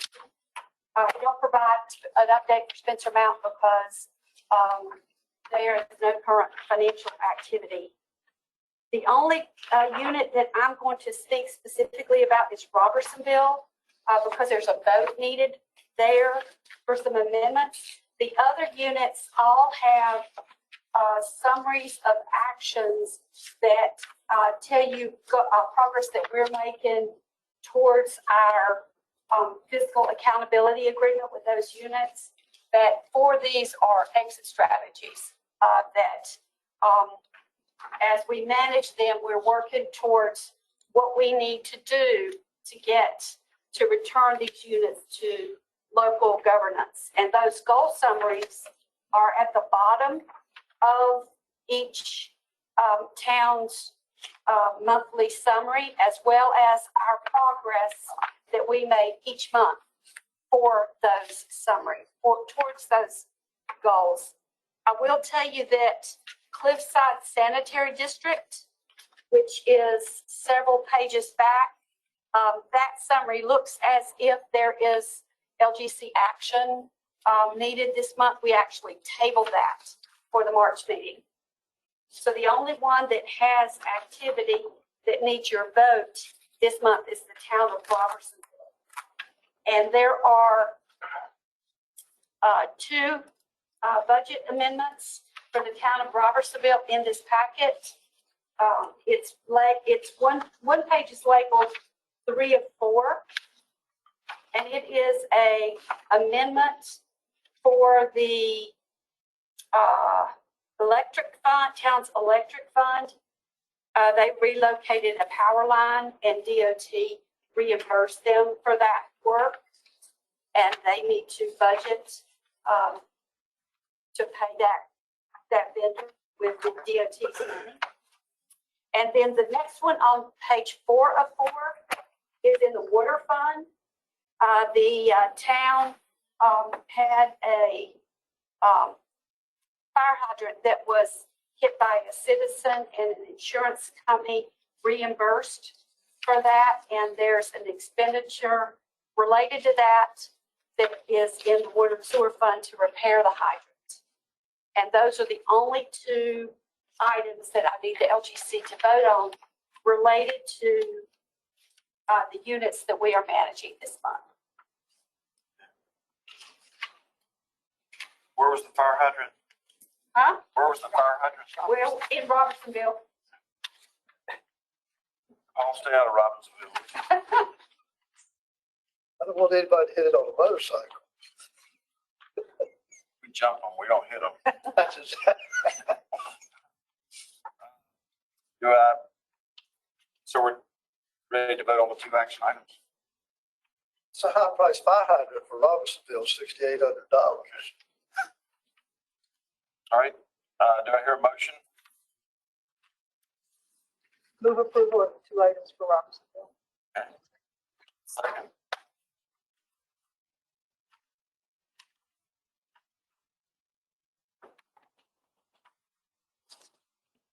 Do I hear a second? I'll second Robinsonville fire hydrant. Any further discussion? Hearing none, clerk will call the roll. Sir, Robertsonville's 2 budget amendments for electric and water funds. That's Marshall Butler, Auditor Wood. She stepped away. Oops, we'll come back. Ms. Jacobs? Aye. Thank you. Mr. Burns? Aye. Thank you. Ms. Harvey? Aye. Thank you. Ms. Hoffman?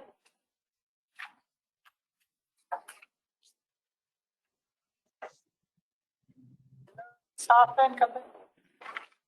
Come back. Mr. Philbeck, I see you. Aye. Aye. Thanks, Treasurer Falwell. Aye. Ms. Hoffman, are you there? And Auditor Woods, not visibly there. Okay, well, that's enough votes to get. 1, 2, 3, 4, 5, 6, 7. That wins. Thank you. 7-0 carries. Thank you.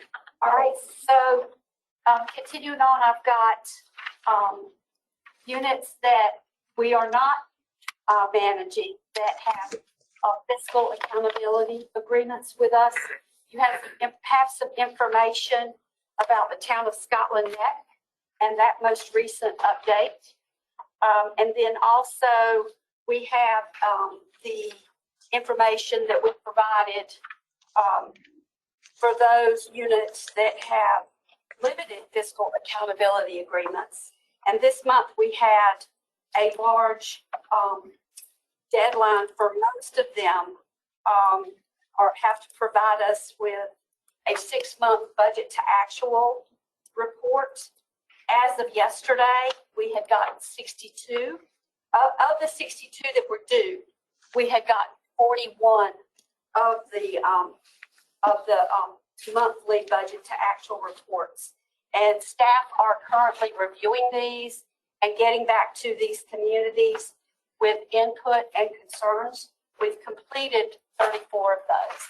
And that is additional work that LGC staff are doing in the middle of audit review season. So, but that is something that we've been real pleased about, the implementation. I also wanted to let you know that as of yesterday, we've held 3 in-person trainings in Western North Carolina that Sharon Edmondson and David Irwin completed, and then 2 that were done in Wilson, North Carolina, and Williamston. We've trained 103 people in person. These are board members, finance directors, and managers, and 15 have completed the training online, for a total of 118 people that have done our board training so far. And that represented 42 units of government so far. So out of the 145 on the unit assistance list, 42 of them have been touched in some way by training. We felt like that was a really good start. I don't have anything else, Mr. Treasurer. Thank you. Good work. Thank you for that training. Sharon? No, sir. Next item we have is a very brief presentation from Kevin Keith with our IT division on technology initiatives for the state and local government finance division. We already voted on the NCCMT. No. All right.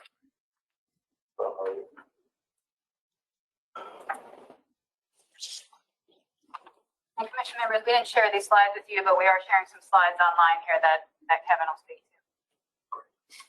So this presentation is basically about the file transfer portal that we work together with state and local government and Debbie and Sharon.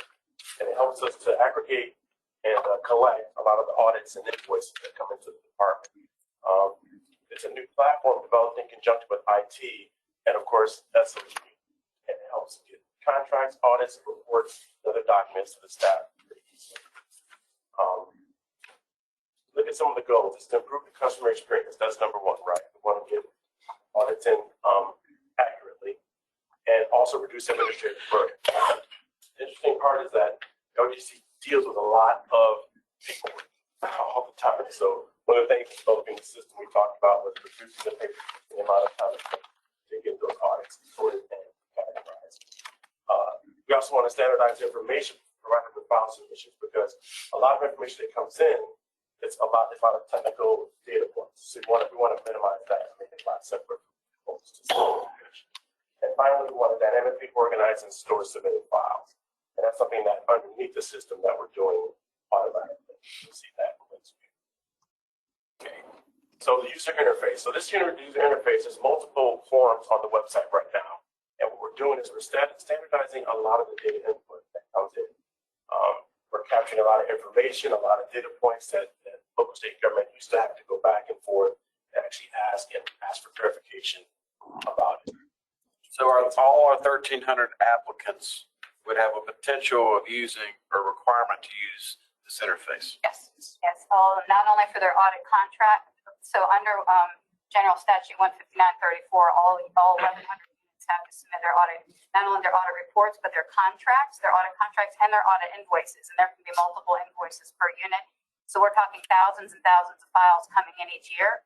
That again is just it's a huge process and a huge administrative burden, not only for our staff, but for the units. So that's what this is speaking to, trying to streamline that process and make it easier both for the units and for our staff. And that just makes everything quicker for everybody. Yes, for the units, staff, as well as the audit community as well. Would this work from my desk upstairs? Yes, sir. Yes. Jump on that one. Nobody wants to jump over that one. Good. We're also capturing data that uses a basis for automated notification reports later on. So that's very important because underneath this platform is the notification system, the automation system, and that's super important for the future. And so this is what the staff sees. So when a file comes in, we're actually doing a couple of things. First of all, we're taking that file and automatically creating a location. It's automatically created, named, and put in with a date timestamp. Super, super important to be able to find and locate information in the future. The second thing we're doing is we're making a transaction history, like a log. So everything that comes into the system will pull up that individual record. And we also provide a link to the document itself directly from that log. So finally, everyone has a kind of a place to stay for all the documents that come into the department. Right now, we receive, what, a few thousand of them right now. I would say several hundred to 1,000. And so what we're doing is dynamically creating folders on the fly with the system and providing dashboards for the staff to look at information directly. So super, super useful. So looking ahead, so how are we going to use this in the future? So we're going to automate the flow of a lot of information that comes in. The more data we have, the more we're going to be able to do. Right? We're going to leverage the infrastructure to quickly deploy the solution to do other forms, other requirements in the department. This is just the start, right? This is the start. So we're also going to utilize the data to develop kind of a dashboard, which Debbie always talks about. So it's really nice to go to one screen and see everything about the unit. And that's something that we can do as we leverage the system, leverage the technology. It's going to be good. So that's pretty much it. Okay. Questions? Will a member of the LGC, take myself down in Bladen County? Well, I have access to this password where I can get in when I'm looking at the package. If I want to do some background investigation inquiries, will we have access to this? We'd like to move in that direction, Mr. Butler, but for now, this is all used by staff. Obviously, anything you would need, we'd be happy to provide to you, but there's not necessarily the debt data that you might be looking at right now. This is a lot of document management and data management, but we are looking towards making it more broadly available. Why not? All you got to do is give us the password. What's the problem with that, Mr. Treasurer? If we were to come in here and vote on this or not vote on it, all this data is available. Why aren't we having access to it? An 81-year-old man's having a conversation with a 63-year-old man about technology and passwords. Well, I understand. You understand it too. No, I don't. This 81-year-old man sitting here not getting paid. I like to make informed decisions. Okay. And if I had access to that data, I could make better decisions. Okay. We'll look into that, and which is kind of a follow-up question. In many instances, the press is the last wall of defense. Will this be publicly available? What we're displaying here is it's a workflow tool for us at this point. And we're working on a lot of different initiatives with data, with automation. This is just one project of many that we're working on. This one that we're highlighting today is merely showing how we've moved from a process where staff would have to receive files and literally look at them, look at the name, copy, figure out where to copy it, save it. Whereas Kevin mentioned, now the external unit puts a few fields in a form and hits submit, and that file goes exactly where it needs to be without any staff having to touch the file or open the file. So we're looking at time. This is a time-saving measures for processing these things that we're required to under statute. To get under statute, LGC has to receive copies of the audit, and then they have to review and approve the contracts and review and approve the invoices. That's what this part is looking at right now, just those documents and streamlining that process, again, for the units and the auditors, because the more quickly we can get these files in and organized and managed, the more quickly we can review them and approve them to the benefit of the auditor and of the unit of local government. So that's what we're talking about here. It's a limited scope project that we're very excited about because of the efficiencies it brings. Thank you. Debbie, Mr. Treasurer, you said the audits would be in the system. Yes, sir. Okay. I recall correctly, I've asked you to provide me audits on several units. Correct? Paper copies. It took some time for you to make copies, get them mailed to me, take and read them. Why couldn't I have access to that through this portal? Actually, sir, on our publicly available website, our external Department of State Treasurer website, we make available audit reports for counties and municipalities. Anyone could access that. Yeah. And we are a little bit delayed in posting the 2021s just because, again, we've had some internal process changes, but we're making those available within the next week or so. So 2019, 2020, and soon to be 2021 audit reports that are submitted to our office by counties and municipalities are available on our external website.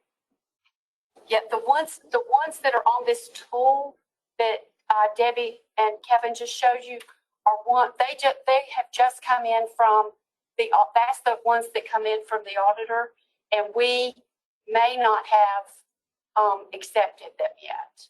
So we would not want to put this tool out publicly this way. We would have to tweak it and tweak the process some, because what you saw there with the audits on there, LGC staff may not have reviewed and accepted yet. So Isn't the audit paid for by the unit of government? it is. Don't they own it? They do. What gives you the prerogative to change it? Oh, we don't change it. We don't change it. But we may note issues that need to be changed and require the auditor to change it. And it doesn't happen a lot, but it does happen, particularly around the compliance reporting. Because sometimes we have questions about those. So, but if you'll let me know, I'll get you what if you'll. Yeah, you would tell me the audits. Okay. Thank you. Thank you. Very good presentation. Thank you so much. Thank you. Okay, thank you. Keep up good work. Thank you. I'd love for you to show this to my staff. With anytime. Okay. Thanks. He's with LGC or IT? I did. We're now to other items. All right, and I will just say for the record that 12 years ago, the process Kevin just finished talking about was 100% paper. The audits were in paper, the invoices were in paper, and the contracts were in paper. And we've come a long way in 12 years. Had a lot of paper. We had a lot of paper. We had pallets of paper coming in here. All right, moving on, the next item on the agenda is the East Lawrenceburg dissolution update. It's provided for you. This is not an action item. This is just a report on where we are in the process. We believe we're on target to have this completed by June 30, 2022. Are there any questions about anything in this report?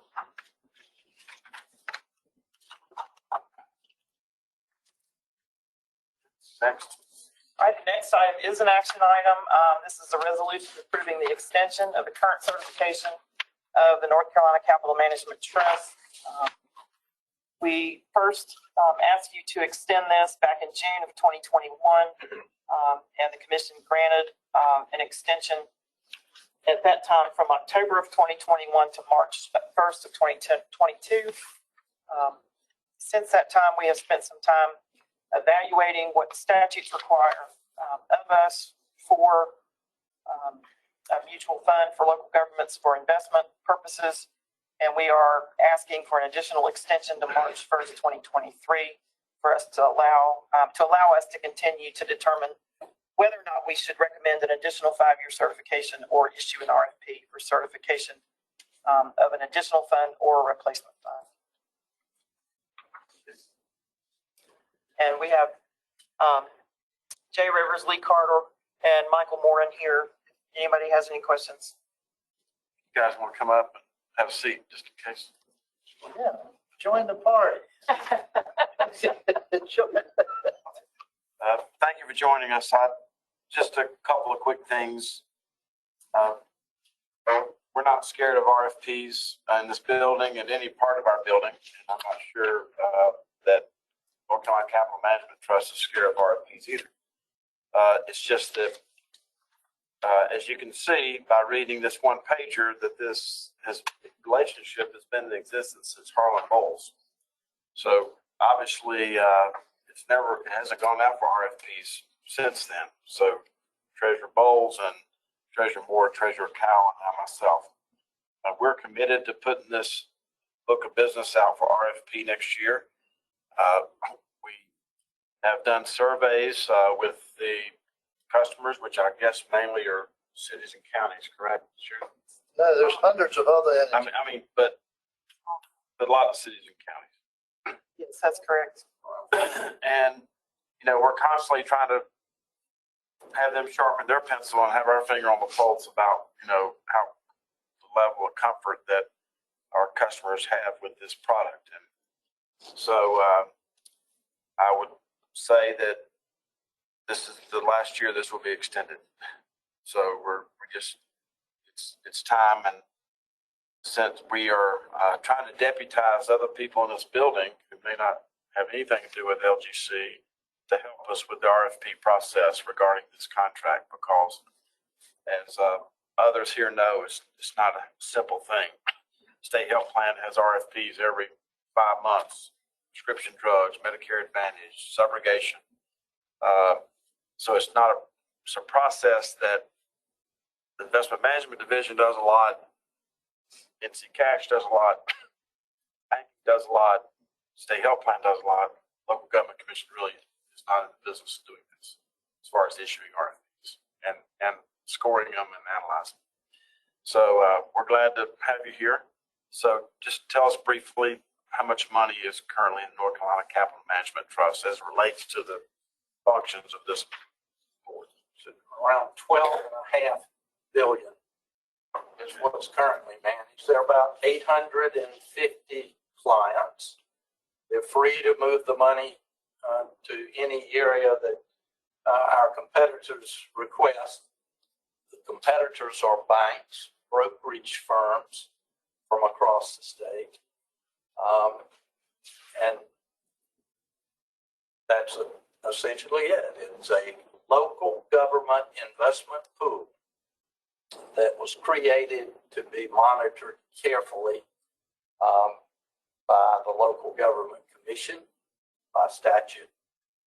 It's slowly built up to the point that there are 850 of our local governments that participate.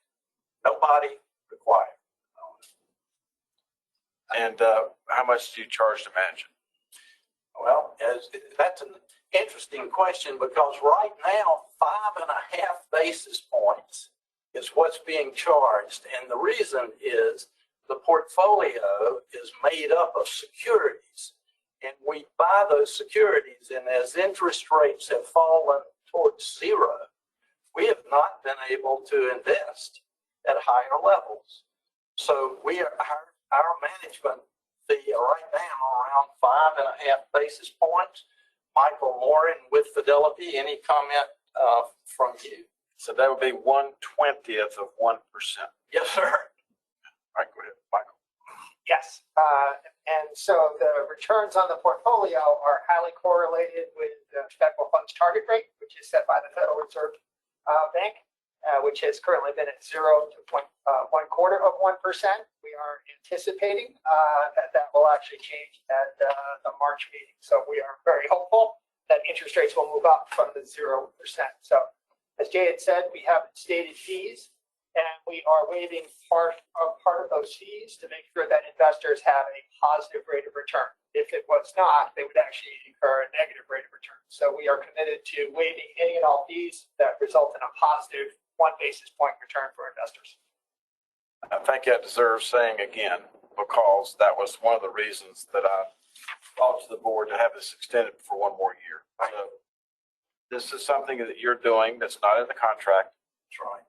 And as some of you know, sometimes that when you do business with what they tell you is as important as what they sign their name to. That's normally good people do business with. So just repeat that again. As interest rates have gone to 0, you did what? Our management fees are higher than the interest earned in the fund, and we have voluntarily waived the majority of those fees to ensure that the investors have a positive rate of return when investing in the fund. Is that connected with the 5 basis points. Yes, sir. Okay, all right. So when I ask you what you're charging, that is what the contract says, but you're charging less. Oh, yes, sir.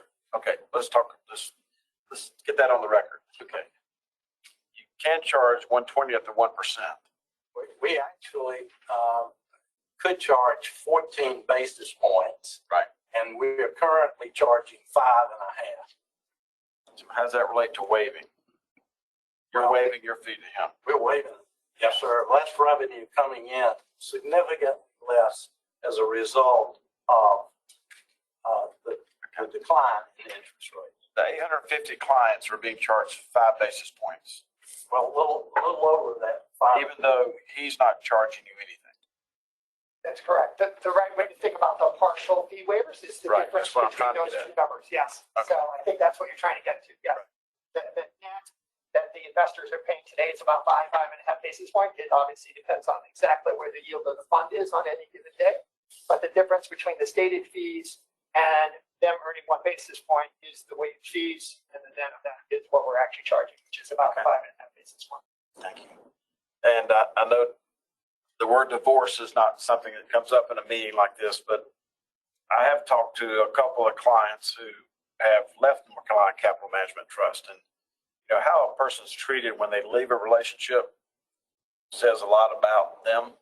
And from the 2 folks that I spoke to, they couldn't have said nicer things about how you helped with the transition. You didn't put up the spike stakes, and you tried as much as possible to facilitate their transition. And I think that, once again, that's something that can't be written into a contract. It goes to how you feel about your customers and what your mission is. So We hope when rates rise, we'll get them back. this is a recommendation from me and the staff, and we can open it up for discussion or just open it up for a motion and a second and have a discussion. To extend it for 1 more year.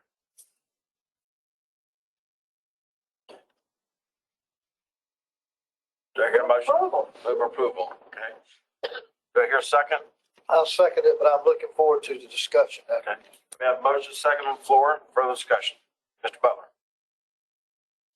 I was privileged to have a conversation with these fellows before we started. I didn't know what they were. They were very enlightening. 850 clients, there's 100 counties, 450 municipalities, that's 550. There's 300 other entities out there, authorities, school, fire districts, schools, hospitals. How many units are there above the 850 that you don't have? Do you have an estimate of that? And it's going to be the balance. You mentioned 1,300 housing authorities. There are close to 100 housing authorities because of federal requirements. The only thing they're allowed to use us for is debt set-off. And so they're not really eligible. Community colleges, the public schools have disbursement accounts with the state treasurer's office. And so we do have about 60 public school systems who have accounts with us, but we only have a handful of community colleges because their banking needs are handled in a different way, and so they would come out of there. There are also a number of soil and water conservation districts, very small towns, that probably the best thing that they can do because they have such small balances is whoever they're going to use for their depository account, that's where they should have the money. Because in a lot of cases, there's some very small towns that have less than $100,000. And so although we do have, and we try to pick up towns, ABC boards, some of the other governments have other needs. We're not a bank. And so they're not going to write checks on their account. And so they don't necessarily have a reason that they would be attracted to do it.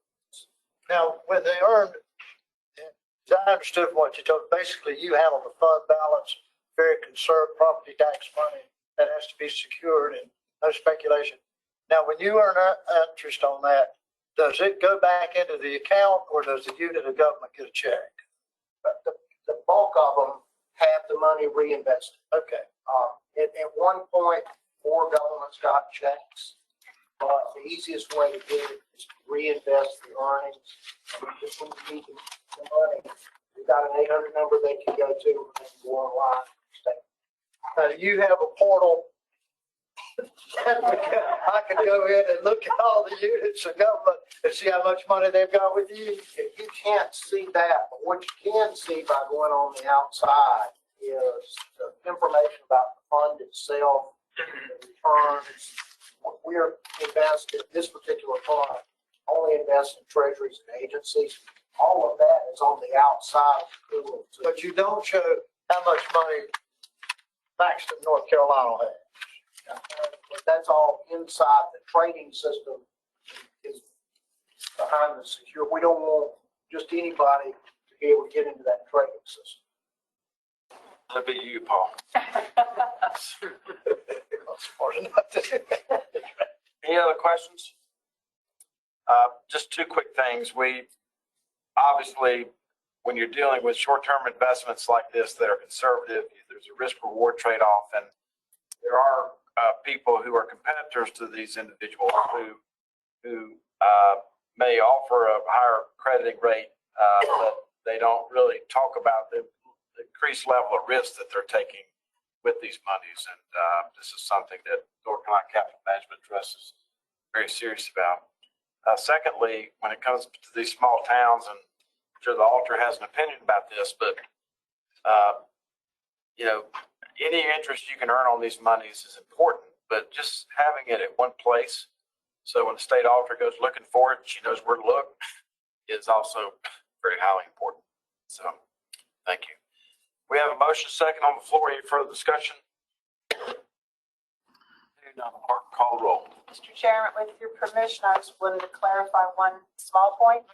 So that the current certification, as Sharon said, it expired October 1st of 2021. And our rules allow us for a maximum of 2-year extension, which would be October 2023. Yes. So this will take us to March of 2023, just allowing a cushion. Right. Okay. Just wanted to make that clear.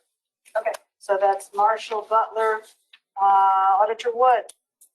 So let me just add. Hold on. Oh, Auditor Wood's not there. That would mean if we were able to go out to RFP sooner, and if these folks were awarded the contract or somebody else was awarded the contract, it could be before that period of time. That's what you were saying. Yes. Okay, thank you.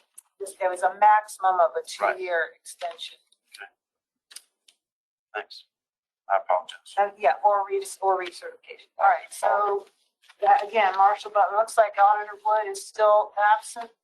All right. Let's see. Ms. Jacobs? Aye. Thank you. Mr. Burns? Aye. Thank you. Ms. Harvey? Aye.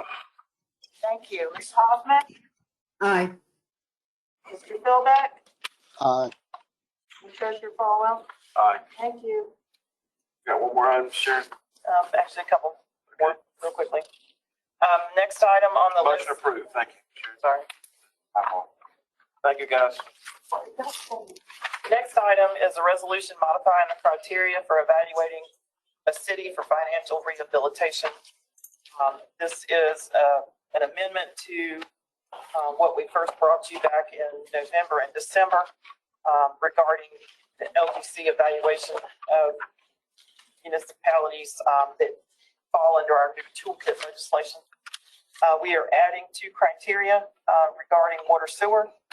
The first set of criteria involved fund balance available, population trends, property valuation trends, compliance with the annual audit requirement, and compliance with the Local Government Budget Fiscal Control Act.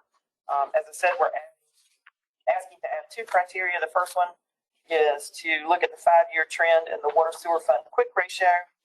This is a measure of water sewer funds liquid assets divided by current liabilities. It's a measure of their ability to stay solvent in the short term. The second criteria we are requesting to add is operating income, excluding depreciation, but including debt principal payments. Again, looking at a 5-year trend here, to see if the water sewer fund is providing enough net inflow to cover their outflows or cost of running, providing the service, given their current rate structure and collection proceedings. And again, staff is asking for approval. Do I hear a motion? So moved. Nancy Hoffman. Thank you very much. Second? Second. Ms. Harvey. Thank you, Ms. Harvey. Motion second. Any further discussion? Hearing none, the clerk will call the roll. Thank you, Hoffman, Harvey, Wood, remarking absent. Secretary Marshall? Aye. Thank you. Ms. Jacobs? Aye. Mr. Burns? Aye. Mr. Butler? Thank you. Mr. Philbeck? Aye. Thank you. Mr. Treasurer Follow? Aye. Okay. Thank you. Sharon's going to give you a brief update about the Lgc Operations Report, which I have in front of me that was submitted to the General Assembly. And Sam Watts is in the room, helped us with that. So We have a copy of that. It's in our agenda. No, this was not in the packet. We can provide you a copy if you'd like. In the budget bill, the department is required, and the division in conjunction with the commission is required to evaluate our current system for monitoring financial operations of local governments and approving the request to issue debt. And we have an interim report that was due February 1st today, and a final report that is due May 1st. In the interim report, we basically went through and just identified what our current process is. Again, this was in the budget bill that didn't pass until November the 18th, and this was due February 1st. So we didn't have a whole lot of time to devote to this particular part of the project. The final report that's due May 1st, we will definitely bring to the commission for your input and contributions to that before we send that over to the General Assembly. This was just an initial draft. Again, an interim report that we submitted that's due today. And it details what our current process is. You can see that on the first page of the report, and I will send that to you after, there are 9 different items that we've been asked to look at regarding the operations of the division and the actions of the commission.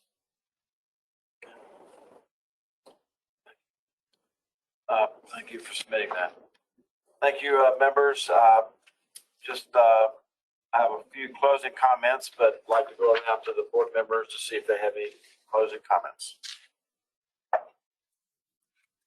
Hearing none, they're having the groundbreaking of the new Clayton Water and Sewer facility that this Biff and so many others have spent so much time on over the last 3 years, and that's happening next week. And there was, we always think about making ends meet, and that wasn't always the case with that project. So we appreciate the staff, and I know that they're glad to get that underway, especially for their 2 big commercial users in Clayton, which are Nova Nordisk and Griffles. Secondly, as I mentioned earlier, if you go out and speak about your responsibility on the local government commission, or anybody talks to you about East Laurinburg, in case you haven't seen it, this is the actual ballot from last November in East Laurinburg. There are 4 city council slots and 1 mayor slot, but there's only 1 name on the whole ballot, and that person lost. So I didn't say 1 name per slot. That's 1 name for 5 slots. So if you want to talk to a group about your duties on the local government commission, they just wouldn't believe that unless you actually show them the ballot. You wouldn't believe that was actually a real ballot. So just wanted to draw your attention to that, especially as we get closer to the dechartering of East Laurinburg. And lastly, I'd like to adjourn our meeting in honor of Paul Fulton. Many members of the LGC know that there are 2 very esteemed Paul Fultons in Winston-Salem. I know them both extremely well. one they call the Sarah Lee Paul Fulton. And this is the Paul Fulton who was the finance officer of the of Forsyth County for 47 years. And he just retired last month from the county, and he passed away last week. And Paul actually signed my CPA certificate as one of my affidavits for me to get my CPA license. And I just wanted to read just a few comments, and I know that Sharon and Susan worked with Paul a lot, and open the floor to both of you. From Dudley Watts, who's the county manager. In his retirement, he saw three things that brought him immense joy as he was fighting the pain of his illness. One being awarded the Order of the Longleaf Pine, and Governor Cooper signed that order, and I presented it to him on December 16th. The marriage of his youngest daughter, and holidays, his final holidays with his family and friends. And behind that, the family member told that the county manager that all that was in addition to his love for all the accomplishments that he has had for the citizens of Forsyth County, and he served that community with the greatest source of pride and happiness. So we will adjourn our meeting in honor of Paul Fulton, and like Sharon or Susan, who has worked with him closer, would you like to say something? I'll start. I met Paul many years ago, and he never failed to show me kindness and help me understand some things that, being a newbie, that I didn't grasp. And he didn't have to do that. He was finance officer of a Big Ten county, and that he never failed to greet me and be kind to me all the time. Yeah, that's what I remember about Paul, was how very, very, very kind he was.